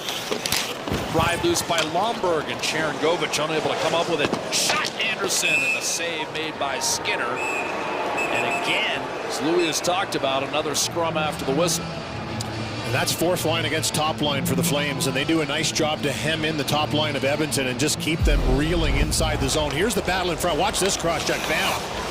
Nurse puts down Klapka. He gets right back up. Klapka's had a strong game, and this is the size that he possesses in the game that Ryan Huska talked about this morning. When he plays this way, he is a handful and a half, and that shot missed wide, but created all because of that hard work. Took a couple good cross checks for the measure. No penalty on the play, but keeping the battle. And that last shot we just saw through all those bodies was not an easy save for Stuart Skinner to swallow up. Godry won the draw back to Kevin Ball. His shot blocked by Adam Henrique, and the Oilers break out. Tomashek with Kulak following in on the forecheck alongside Isaac Howard. Was active early in this game, looking to get untracked here against Kadri. Kadri muscles it off his stick to Coronado. Kulak a challenge. Henrique guides one over to Emberson.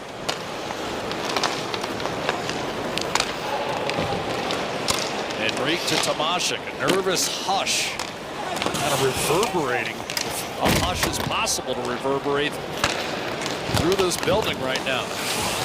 Britt, who started the Calgary rally. Banked one in off Noah Philp. Michael Backlund. Uyghur. Backlund in pursuit. Regula. Hard check from Nurse. Shook it free. And a clear by Podkolzin. And then ended up out of play. Tylenol Complete relieves cold, cough, and flu symptoms. Get relief like a pro with Tylenol, the official cold relief partner of the NHL. Well, Jack, we talked about it earlier in the game. For Ryan Husky, he felt that they needed to reestablish what they had gained last year as an identity for their team. And, you know, they did a lot of great things. Missed the playoffs in a tie-break versus the St. Louis Blues. They finished 9th in the Western Conference, and it left a mark. They come into this season, and he said, we can't just come into the season and think we're just going to carry over. We have to go out, we have to fight, and we have to reestablish what we gained last year. And I think it's safe to say, after being down in this game, they've chiseled their way back, and it's been from hard work, grit, a couple bounces. Yeah, say it that way when you create your bounces with your work, and they've done that. All last year, they were a team that didn't go away. Right till the end, they fought to try and make the playoffs. And they fought all the way through this game and now have a tie game. And inside the division, Louis, they were excellent. They had the fewest regulation losses inside the division.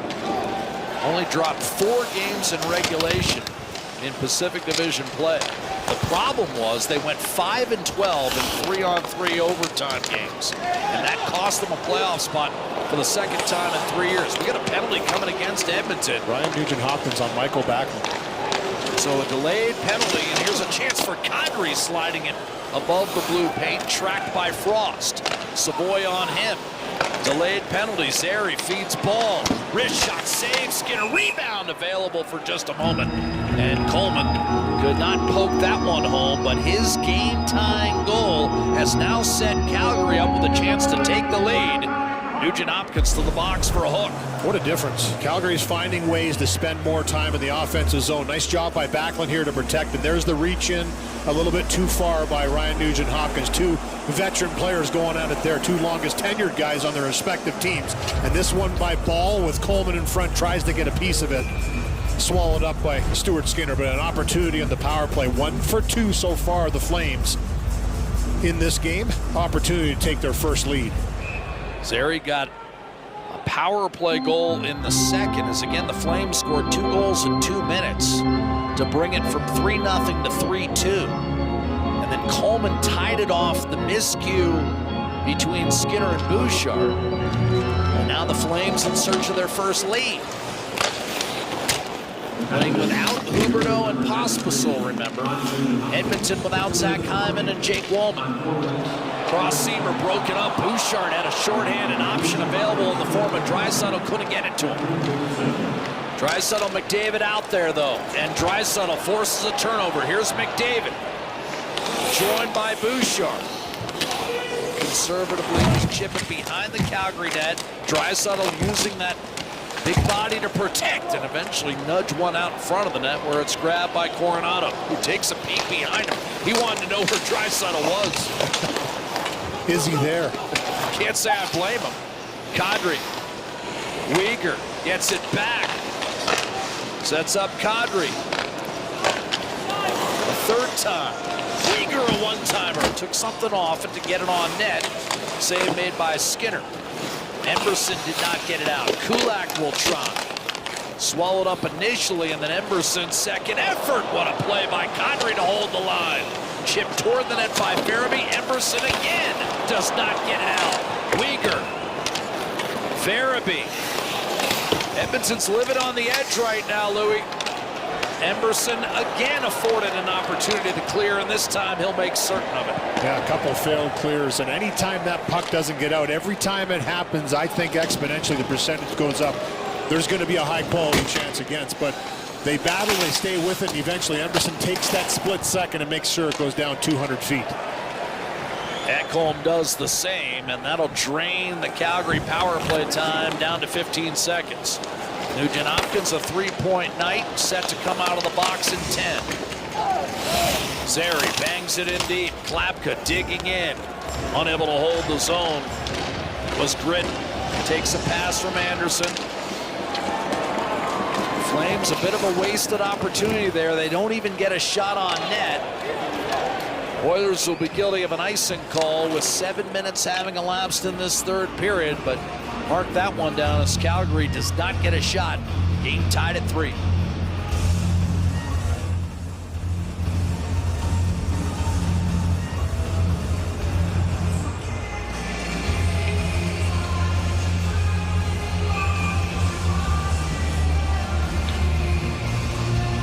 So after the icing call, Nugent Hopkins freed from the box against Backlund, who won the draw cleanly. Jake Bean. Coleman from distance redirected over the net by Backlund. Ekholm to Matthew Savoy, and he safely clears inside the line. Mahal with Frederick bearing down on him. Bean up to Backlund. Staggered back to center. Shot back in by Tomashek. Wolf play up the middle for Backlund. Lomberg did not get it out. Tomashek shovels it down low. Bean cuts it off against Howard, but doesn't get it out. Nurse's shot deflected off Tomashek right to Bean. Mahal up the left-hand side, and Coleman steers back to the red. Nurse up the gut looking for Howard. Tomashek. Heavy collision with Coleman. Now Lomberg jawing at him a bit. Tossed in by Kadri. Dozen minutes to play. Season opener for both clubs. Calgary will be in Vancouver tomorrow night and then play a Saturday matinee against the St. Louis Blues. So it's 3 games in 66 hours for the Flames. Kadri driving in. Feeding ball up top. Louis and I will have Edmonton, Vancouver for you on Hockey Night in Canada. 8 o'clock Mountain Saturday night. That's the Oilers' next game. Kapanen had a poke checked away by Ball. Lifted back in by Emerson. And now, Louis, we're seeing what we saw in the first 7 or 8 minutes with both teams making certain not to make an egregious mistake. Tightened up once again. Lapka couldn't get going. McDavid will. Weegar back. McDavid trying to find Draisaitl, and again, just that pressure of the top line creates a penalty. Draisaitl flooding the slot. Calgary a stick infraction. And 8:52 of the third period, and for the second time tonight, it'll be Klapka going to the box.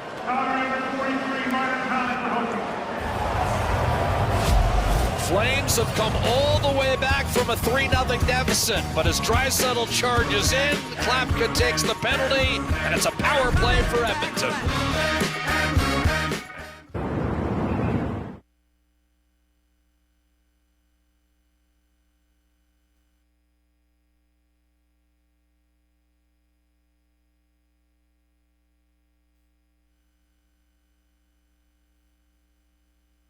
Speak up the white cross button. Scotiabank Wednesday night hockey, the Battle of Alberta. Oilers raced down to a 3-0 lead. Calgary clawed its way back into a tie, Louis, and appeared to have the Oilers on the ropes. But did the Flames lose some momentum on that power play? Maybe a little. You know, it's a confidence booster for Edmonton, too, and now they're on the power play, and they're 2 for 2 in this game already with 3 shots on net. And you just got a feeling that they know what they're doing out there right now. This is a power play that dropped off last year. They were 12th in the National Hockey League. They want to be better. Opportunity to take the lead once again here for them. So you know they're going to be looking for that quick strike. Paul McFarland, the orchestrator of the Oilers power play, new assistant coach for Edmonton, coached in Calgary last year. He was head coach of the Hitmen. Coleman against Draisaitl on the draw. Tomashek and McDavid in the slot. Draisaitl with a clean win, but now we're going to have a warning here. Draisaitl chased out of the circle. Stop me, Louis, if I've said that before. And it will be McDavid against Coleman. Won it cleanly back to Bouchard. Nugent Hopkins. McDavid, Bouchard, shot blocked. Tough block made by Coleman, and here comes Michael Backlund short-handed. And McDavid streaked over and made the steal like he was just standing there. Dropped it off Nugent Hopkins, loads and fires, save Wolf. And he'll squeeze it. Is that ever a good save? Long look here by Ryan Nugent Hopkins. He picked his spot exactly where he wanted to shoot this. Here's the quick strike right off the play. It's a good block by Coleman, who's had another strong game. Just puts his body in harm's way. Good steal by McDavid to quickly transition the puck back. And you're going to see Nugent Hopkins with the center drive walk right in and pick the spot. And Wolf gets a big enough chunk to knock it down and make the save. Kirkland against Draisaitl. Acquits himself fairly well on that draw, but Edmonton controls, and it's Bouchard shooting and had it blocked. Draisaitl able to came up with the rebound, and then Kirkland stumbled momentarily. McDavid. Draisaitl. McDavid. Gliding, centering off the pad of Wolf as Tomashik once again showing an ability, Louis, to work himself free in that net front area. Very comfortable in the traffic and getting that stick down. You watch him here, uses his body to kind of get into the position, and it's a little soft pass by McDavid. Just a little sauce to get it right into the zone. It's a quick one. He doesn't quite get a good chunk of it, and Wolf wisely grabs on and says enough of that. So looking for those plays in tight. Excellent shot blocks, by the way, by the Calgary Flames here. Getting in the lanes twice. They've blocked that laser from Bouchard, not getting through, taking away a key opportunity. And then a key face-off win, and a clear from Joel Hanley chases Bouchard back. About halfway through this Edmonton power play, here's Draisaitl churning the legs with Tomashik on the right-hand side. Finds McDavid over to Nugent Hopkins, fired off the right shoulder of Wolf, and a rebound cleared. Great play by Weegar, who was off balance. Skinner to leave it for Bouchard. Halfway through the third period, Oilers 3-0 lead is gone. Now 3-3 as McDavid streaks in. Drops it off. Draisaitl. Bouchard. McDavid. Bouchard steps in. Draisaitl. Bouchard under control. Nugent Hopkins trying to give it back to him. A bit of a miscommunication there. And that'll send off Nugent Hopkins, Tomashik, and grudgingly Draisaitl. McDavid stays on for one last rush. 10 seconds on the minor to Klapka. Finding Nurse, McDavid, a shot off the stick of Wolf, high off the plexi. Stayed within the playing surface, and Coleman won a battle and ripped it down the left-hand side. The Flames with a key kill to keep it tied. 9 minutes to go. Ekholm drills one up the left-hand side. Savoy got a piece. Wolf could not sneak it through Henrique, who then tried to center. Frederick the intended target. Nurse couldn't get there in time. Coronado with a clear. Now a hard pass to Kadri, funneled back toward the Edmonton net. Kulak off balance. Stayed with it and forced it up. The Kasperi Kapanen stayed on side. Flames able to bank it off the boards, force Kulak back for a second time, and now Bean got his stick in the passing lane and deflected it into the Calgary bench. We are tied at 3. Stuart Skinner has the equalizer poked home by Coleman. Well, last year the Flames opened their season in Vancouver. They got down 3-0, 4-1 that night before coming back to win 6-5 in overtime. You can't imagine they came into this one hoping to replicate that result, but here they are. We're once down 3, tied now in the third. So as this game goes on, they'll try to pull off an incredible comeback to open their season for the second consecutive campaign, Jack. Well, Kyle, if they do get the 4th goal, that would be potentially the 38th straight win for the Flames when they get 4. It's the longest streak in the NHL right now. As we told you earlier, they were dead last in the league in scoring 5-on-5 last year, but they've gotten 3 tonight. 1 coming on the power play, and as Kyle mentioned, looking to turn it around again. Here's an opening for Adam Henrique, being a little bit behind, but Henrique sifted one wide. Now Tomashik freed it up for Isaac Howard. His wrist shot blocked by Bean. He did not get it out. Here's a chance, Howard! And he fumbled it away at the last moment. Wanted to drag it to his forehand and put it upstairs on the prostrate Dustin Wolf. Email. Now, Ableton newsletter. New Rent Film for Ableton Suite. Make music without the upfront cost. Ableton Music email in your browser. Make music without the upfront cost. Start your Rent Film plan today. Live Felt Suite is now available on Rent Film. Tomashik will dump it in, but Howard has been noticeable the last couple shifts, Louis. I agree. A little urgency now that the game is tied too. You get your opportunities. They settled into a little bit of a flow game. Now when you get your opportunities, you have to try and get on that forecheck and turn pucks over. Gritted to Anderson. He promptly turns it over, and Ekholm creates now. Draisaitl and Mangiapane offside on the right side. Andrew Mangiapane earlier in this game, the 11th NHL player to score in both Oiler and Flames unis.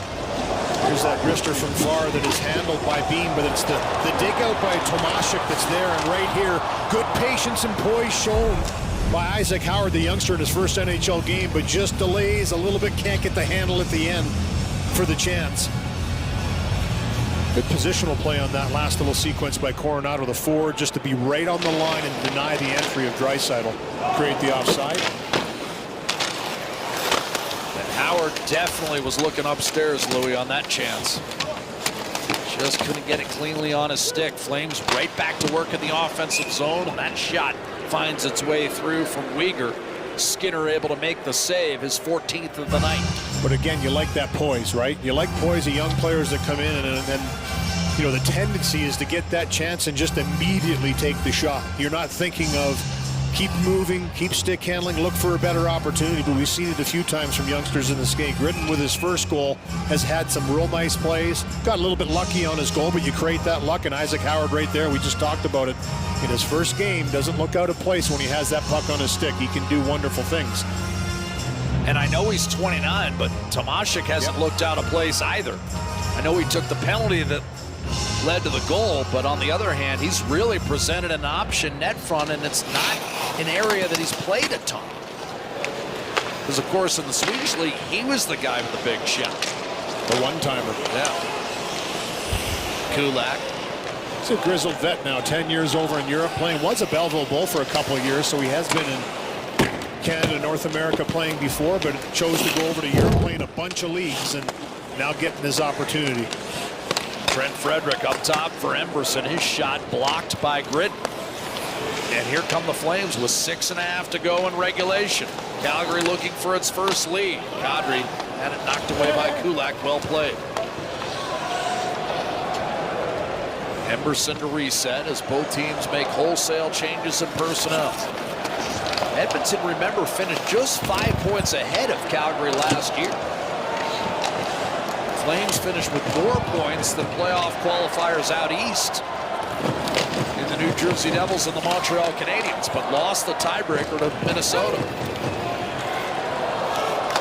Jaron Govich angled off by Bouchard.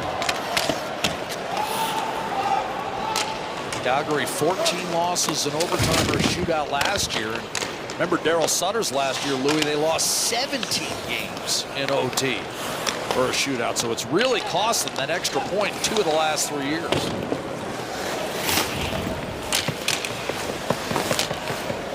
Weegar engaged in the corner with Mangiapane. David to Ekholm. Ball. Makes certain to find Mangiapane. Held in by Ekholm. Now McDavid for Draisaitl, and off a stick and out into about the 8th row with 5:10 to go in the 3rd period. The Battle of Alberta has indeed been exactly that on Scotiabank Wednesday Night Hockey. Battle of Alberta. The Calgary Flames have rallied from 3 goals down to win exactly once in March of 2011. So we could be looking at a slice of history here as Backlund attacks with a wrist shot that's blocked by Nurse. Oilers led 3-0 through 32 minutes. Calgary has fought its way back. And now the game hanging in the balance with 4 3/4 minutes left in regulation. Wristed in deep by Adam Henrique. Wolf reverses to Weegar, who turned it over. Henrique to Tomashik. Kulak a drive. That pinball loose for a moment. Tomashik. Shot Nurse. Save Wolf. Nurse had 3 goals in the preseason. Kadri up the right-hand side, and Nurse blasted him. And Kadri feels like there should have been a roughing call there. Maybe interference. Kulak Up the left-hand side. Grid made a nice play to force Edmonton back into its own zone. And now Kulak quarterbacking once more. This time that went through everyone untouched. And it's an icing call against the Oilers with 3:52 to go. And here's that play you're talking about as Darnell Nurse steps up here and this little chip into the zone. Now right there, it was off his stick for a while. You could call it a rough or a cross check. For me, it's more interference because he steps in his way and pops him as he's trying to get in the forecheck. Quick look around to see if a hand's up, none. So putting the whistles away here for the last 4 minutes.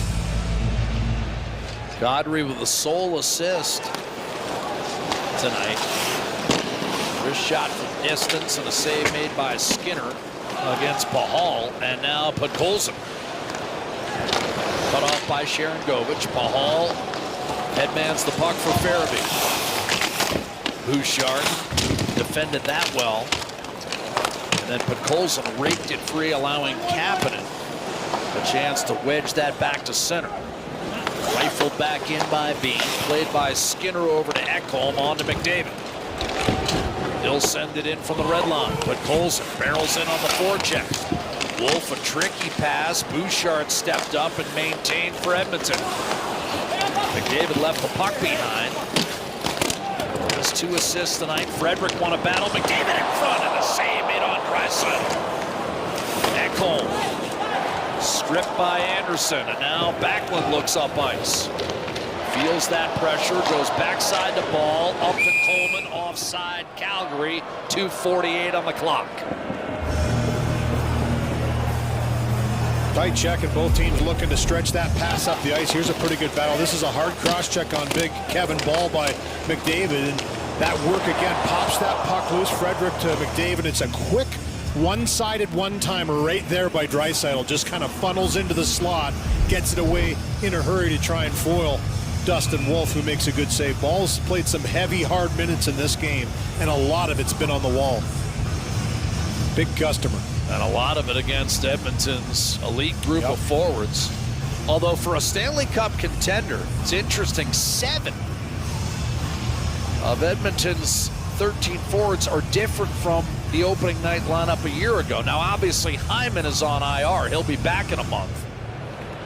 But still, for a Cup contender, a lot of transitions, some young legs in the lineup for the Oilers, who are no longer the league's oldest team.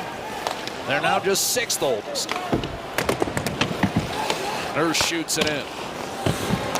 Hanley, Weegar took a pop. Coronado slung it inside the Oiler line, and that's going to be grabbed by Kulak with 2:20 remaining in the game, tied at 3. Draisaitl to McDavid. Snapped in deep. Wolf didn't get it out. Bouchard slide step to his right. Another move around Kadri. Circling against Anderson. Bouchard still with control over to Draisaitl. Now Bouchard, a one-timer save. Wolf, rebound available. Wolf, another stop on McDavid, and then Draisaitl had one blocked. Calgary flailing right now. Ekholm gets it back from Draisaitl. A drive, and that was blocked in front. A trip coming against Frederick. Took the legs out from underneath Rasmus Anderson, and now Louis with 1:37 to go. Calgary will get a power play trying to win it. On their heels, and now with an opportunity to take the lead late in this third period. And look at the huffing and puffing from Dustin Wolf there. This puck was up for grabs a few times. Well, Yankees lose face with tears of joy. Vladimir Guerrero Jr. and Big Happy Paul New York play LDS eliminated 3 minutes, 36 seconds. With the channel, Fox Sports 85,000 views 9 hours ago. Play video. Button. Actions available. Work of Frederick pops to McDavid. And if you watch Wolf, he's got to watch it the whole way to get across and make it. Trying to fish this puck out of Anderson's feet. Takes him down. Tripping's going to be the call. Look to the sky usually is the signal. Oh no. Probably shouldn't have dug in there that far. And credit Anderson for getting his body in that position over the puck once again. Power play for the Flames. And keeping the feet moving in that sequence. Yep. Skates were active. Face-off won by Frost. Here's Weegar. Dishing off Coronado. Wrist shot missed. Rebound Kadri. And now Enrique ambles over, makes the play. Length of the ice clear. We're down to 1:20 left in regulation. Kadri was calling for that puck early, and the Flames immediately won the draw and never got it. Coronado 9 seconds. 9 seconds. hits the line with speed to Farabee. Played back to Weegar by Frost. Morgan Frost trying to go in front of backhander, snapped out of midair. Skinner the same on Coronado. Yeah, and he does a good job to get this backhand away. And it was fighting through his stick, so sometimes it's a slingshot effect on the backhand when that happens, and it comes off quickly. Pass was just a little off. I think that was looking backdoor for Kadri, but Coronado's the one that digs it out and just kind of chops it towards the net. Glove hand high, and flashing the leather is Stuart Skinner. It's going to be a timeout, I believe, for Calgary and head coach Ryan Huska. And again, that's McDavid and Draisaitl coming over the boards on the PK, so maybe dual awareness here, Louis. Set up a play on the power play to be sure, but remind everyone who's on the ice for the PK. Well, it certainly has that effect, and you have to be more precise with your passes, because if you're not, you're going to get exposed with both of those guys in the ice, because you know they're looking for it. They're looking to try and pick it off. I like this timeout, though. Go over a power play, try and figure something out with a minute left on the clock. And for the Oilers, just trying to shut it down. But at the same time, as you mentioned, with Draisaitl, McDavid on the ice, it just adds that intangible that if you're not clean with your passes and they do pick it off, they're gone. Cale McLean, architect of the Calgary power play. So you get a look at head coach Ryan Huska in his third year. Dave Lowry has joined the Calgary staff. And now with a minute to go, we've got Draisaitl against Morgan Frost. Draisaitl powers his way, nearly grabbing possession of that puck, still grappling with Frost, and that ultimately allowed Regula to clear. Flames in full retreat. Weegar up to Kadri. David Draisaitl, Nurse, Regula. Frost and Farabee in from the left-hand side. On the right side, Coronado and Kadri. Weegar stationed at the point. Here comes Draisaitl with the puck. Edmonton, a late developing 3-on-2, maybe. Draisaitl to McDavid! And just slithered off the heel of his stick. 20 seconds remaining. McDavid wants a change. Calgary, an errant pass. That's icing against the Flames. And now with 16 seconds to go. And that's a prime example of it right there. Puck turns over off the race. You know McDavid's driving this one through, and a beautiful backhand pass by Draisaitl here to thread it through. Gets a little tick by Farabee, and that's probably what saved an even better opportunity. All McDavid can do is try and take a swipe at that one on the one bounce, the one hop. Off the draw, Nugent Hopkins. Weegar raised his right arm and actually opened a path for that pass, and here's a shot.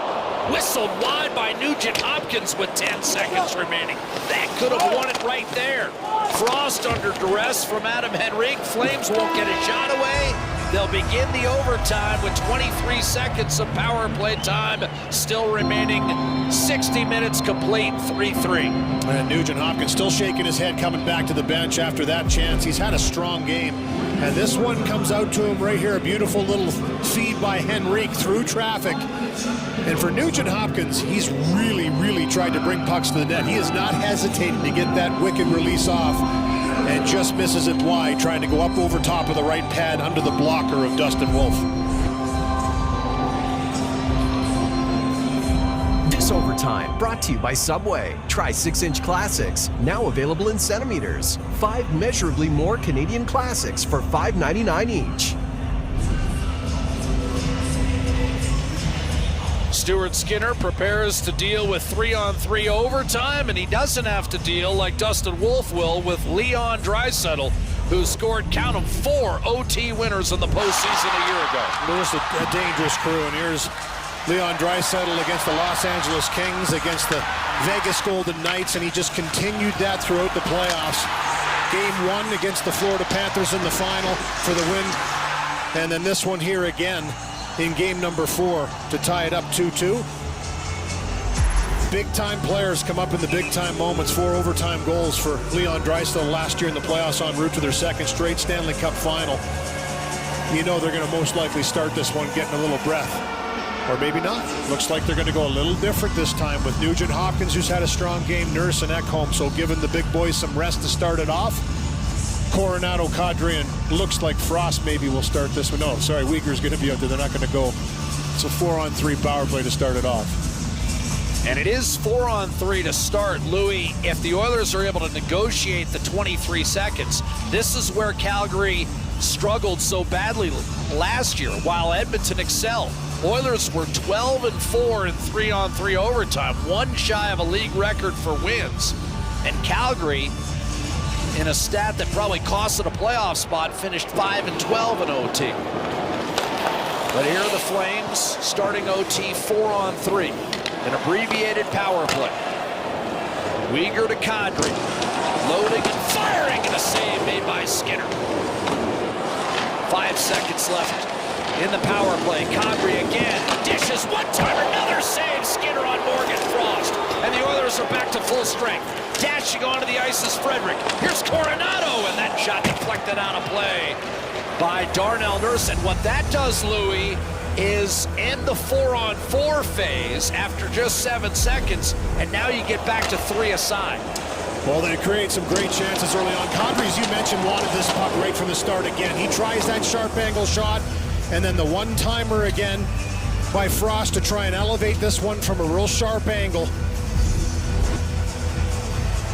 Knew they didn't have much time, took it to the net a few times. Coronado had a good chance, too, as he forced that shot through traffic at the end.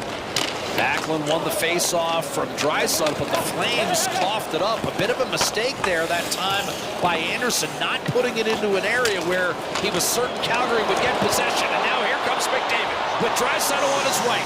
Puts the brakes on, hits the trailer. Bouchard denied by the blocker of Dustin Wolf. McDavid dropping it off for Draisaitl. Backlund watching him intently.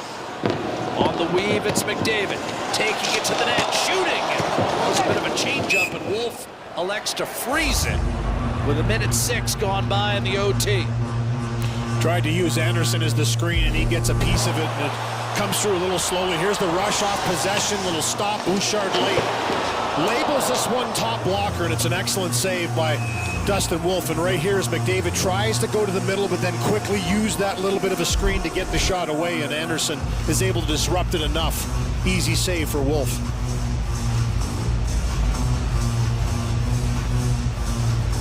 So Nugent Hopkins lining up against Kadri.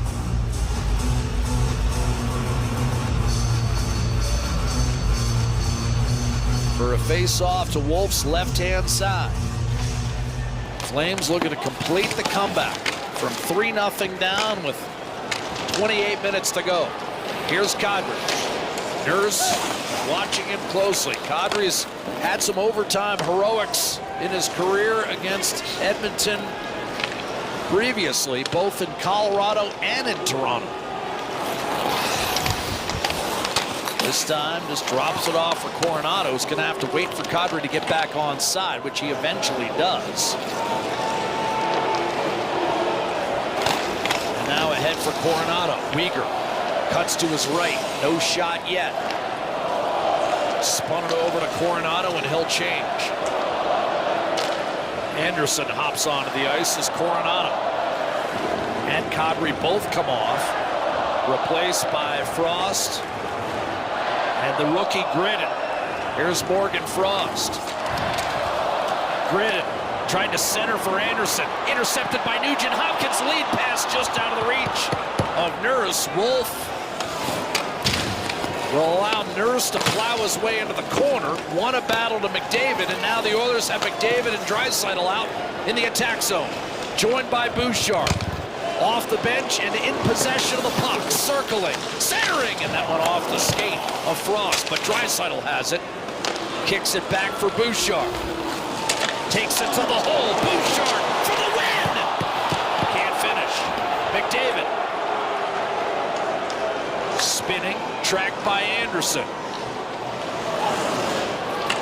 Now finds Draisaitl. Back here denied by Wolf. Rebound, handled over for Gridden.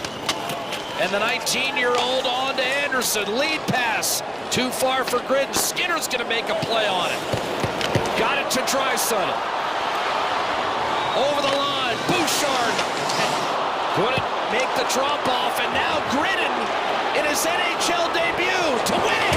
Wrist shot missed. Rebound comes off the boards. Draisaitl nearly had his pocket picked. Weegar coughed it up at center, but Gridden at the very end, Louis able to keep it alive. What poise. Here's Weegar. And he had it poke checked off. And now McDavid plowing his way through.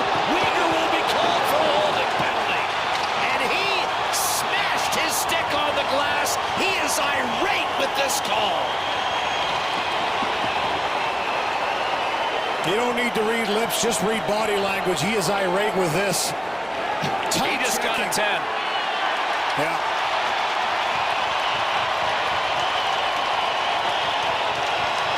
Back and forth affair here, though, between these two teams in overtime. Tight checking, backtracking, rubbing his racing, and they were letting some things go, in my opinion. I thought Bouchard here going to the net, he felt he got slashed. That's 2 slashes up high. I mean, that was a call all day last year, but 2 of them up by the hand don't get called, letting them play. Here's a good chance on the backhand side. Gridden, who's had a real strong game, tries to go just over the pad under the glove, and a good save by Stuart Skinner, but it's because of the right hand. Both of them are reaching, though, and I think that's what Weegar is arguing, is that he reached in with the right, McDavid reached in with the left, but because he was behind him, I think that's why he got called. Ryan Huska shaking his head, didn't like the call.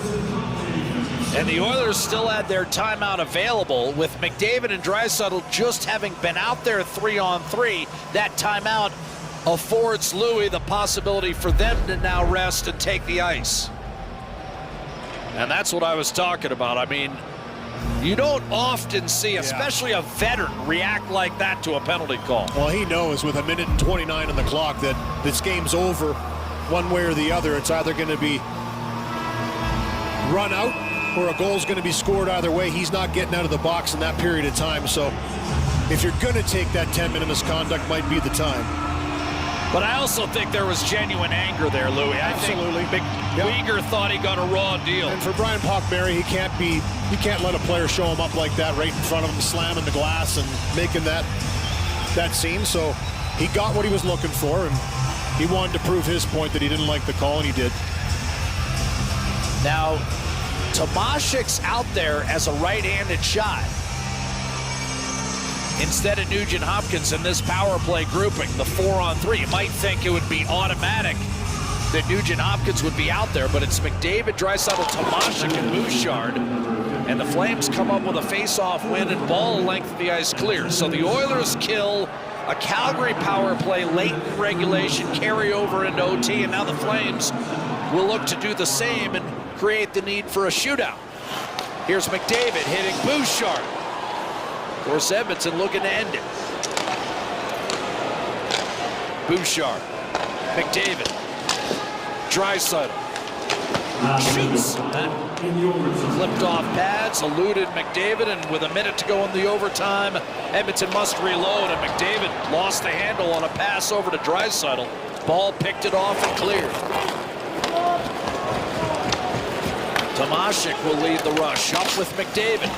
Cross ice to Draisaitl, already with a power play goal tonight. Here's Bouchard, McDavid in front, Tomashik, a backhander denied, point blank, Dustin Wolf. Rebound, Anderson attempts to clear, can't get it done. Bouchard with 25 seconds now. Wrist shot deflected up and out of play. Battle of Alberta, season opener, Louis, and it has not disappointed. No, it looked like it was going to be a runaway by Edmonton, up 3-0, but the Flames claw back the tide. This overtime's had lots of chances.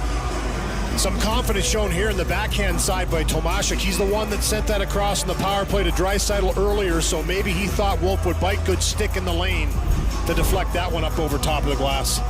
Now Nugent Hopkins comes on to replace Tomashik for the final 23 seconds of overtime. Draisaitl moved out of the circle. It'll be McDavid against Backlund, the two captains, for potentially the last face-off of this hockey game. And Backlund won it Anderson hit the referee. What a break for the Oilers. Went right to Nugent Hopkins. That likely would have exited the zone. Instead, it's McDavid to Bouchard. Shoots a save. Made. And the rebound, Nugent Hopkins. Over to Draisaitl. 7 seconds to play. Here's McDavid. Bouchard, a one-timer off the outside of the post. Rebound, Bouchard crosses. And Draisaitl had it go off the heel of his stick at the horn. 65 minutes have been played, and we have settled nothing. And nothing's been easy in this game, it seems. First game, get the kinks out. Lots of funny hops, bounces. Entertaining. And this one here by Anderson, as you mentioned, goes off the official, keeps it alive, and there's still lots of time on this clock to set up this chance right here. First one by Bouchard denied, and then there was another opportunity as well. And it's the one-timer by Bouchard, just a little bit wide. Wolf was there. What a poise that is. Look at that pose by him to get across in the stretch from left to right. Didn't need to go as far as he thought, but he was there. Stuart Skinner, 3 and 4 career in shootouts. Dustin Wolf, of course, coming off that brilliant rookie campaign. And he's going to get a look at the likes of McDavid, Draisaitl, and Nugent Hopkins. One would think he's won 3 of the 4 shootouts that he's played.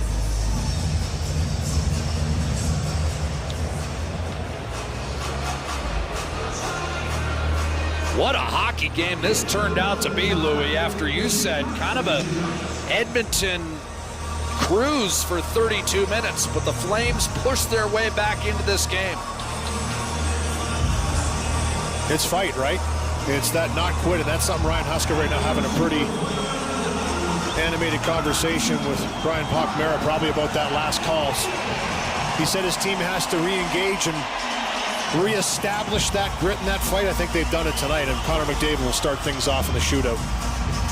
No surprise, 15 out of 33 in his career for 45%.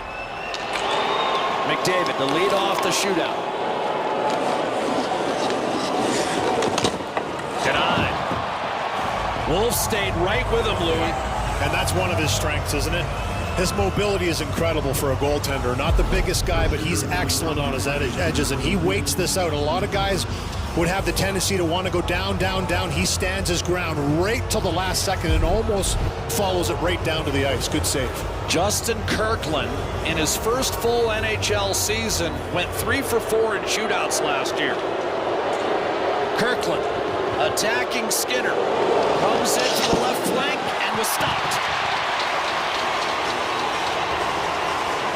Hard shot, too, by Kirkland. Left-handed shot comes down the left side really wide. So when he starts to walk this to the middle, always the potential he might want to go to the backhand, but elects to try and put this over the left pad. Good save by Stuart Skinner. Draisaitl, 10 out of 30 in his career in shootouts. First round, no blood drawn. Here's Draisaitl in the shootout against Wolf.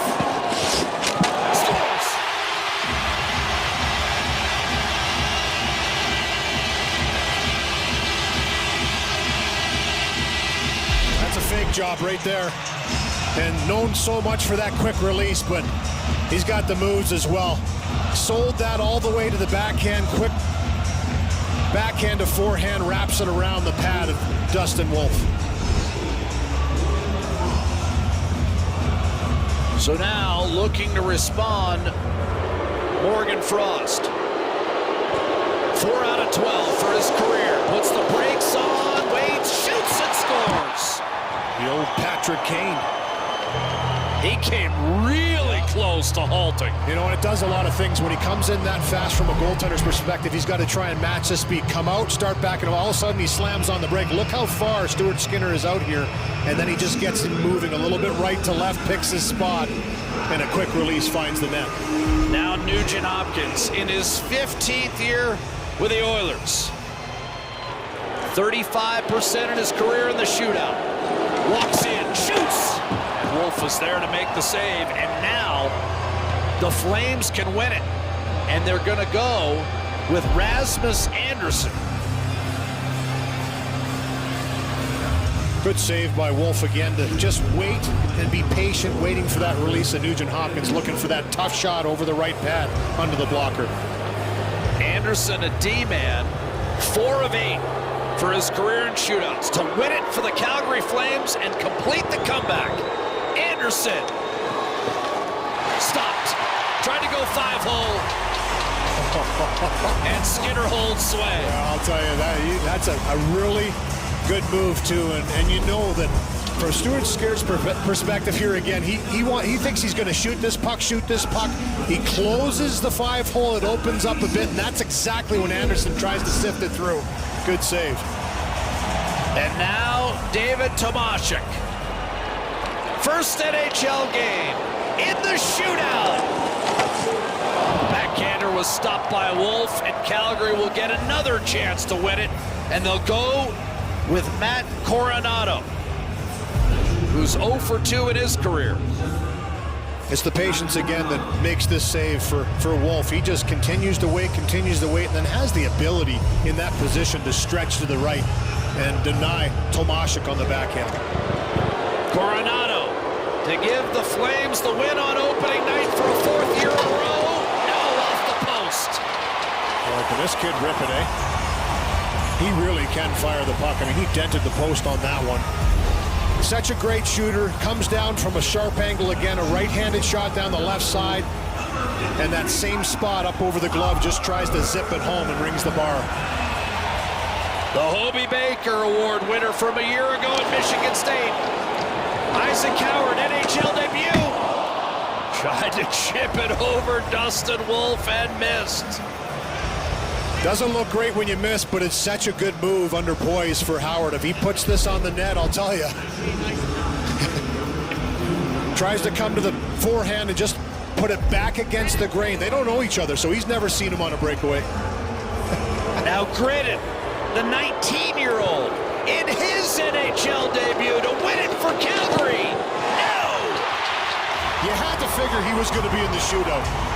Right, he's had some great chances, scored his first NHL goal in this game. And he comes in again, everybody that sharp angle to try and get a goal to move, open up the 5-hole, and he tries to thread this one through. Good save, Stuart Skinner. Matt Savoy to put Edmonton ahead. Savoy stopped. And again, Louis, Wolf showing off that lateral movement. And that flexibility. It's incredible how he can go left to right and still have the ability to get that pad flat on the ice. This is a good move by Savoy. He fakes, so look at that. So Wolf bites on the backhand as it comes back to the forehand. Does a great job to get back across. Sharon Govich, 7 out of 15 in his career, nearly 50% to win it for the Flames. Sharon Govich off the other post. Coronado kissed the right goal post, and that one whistled off the left pipe. It's a game of millimeters. Sharon Govich again, just looking at his spot the whole time. He's thinking shot. Evan Bouchard, his first career shootout attempt, Louis. Bouchard, in on Wolf, stopped.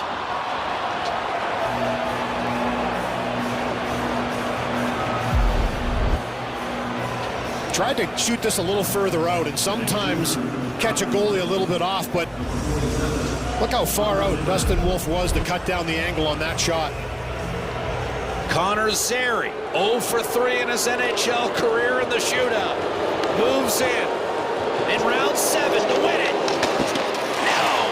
Again 5-hole, and again the bid is denied.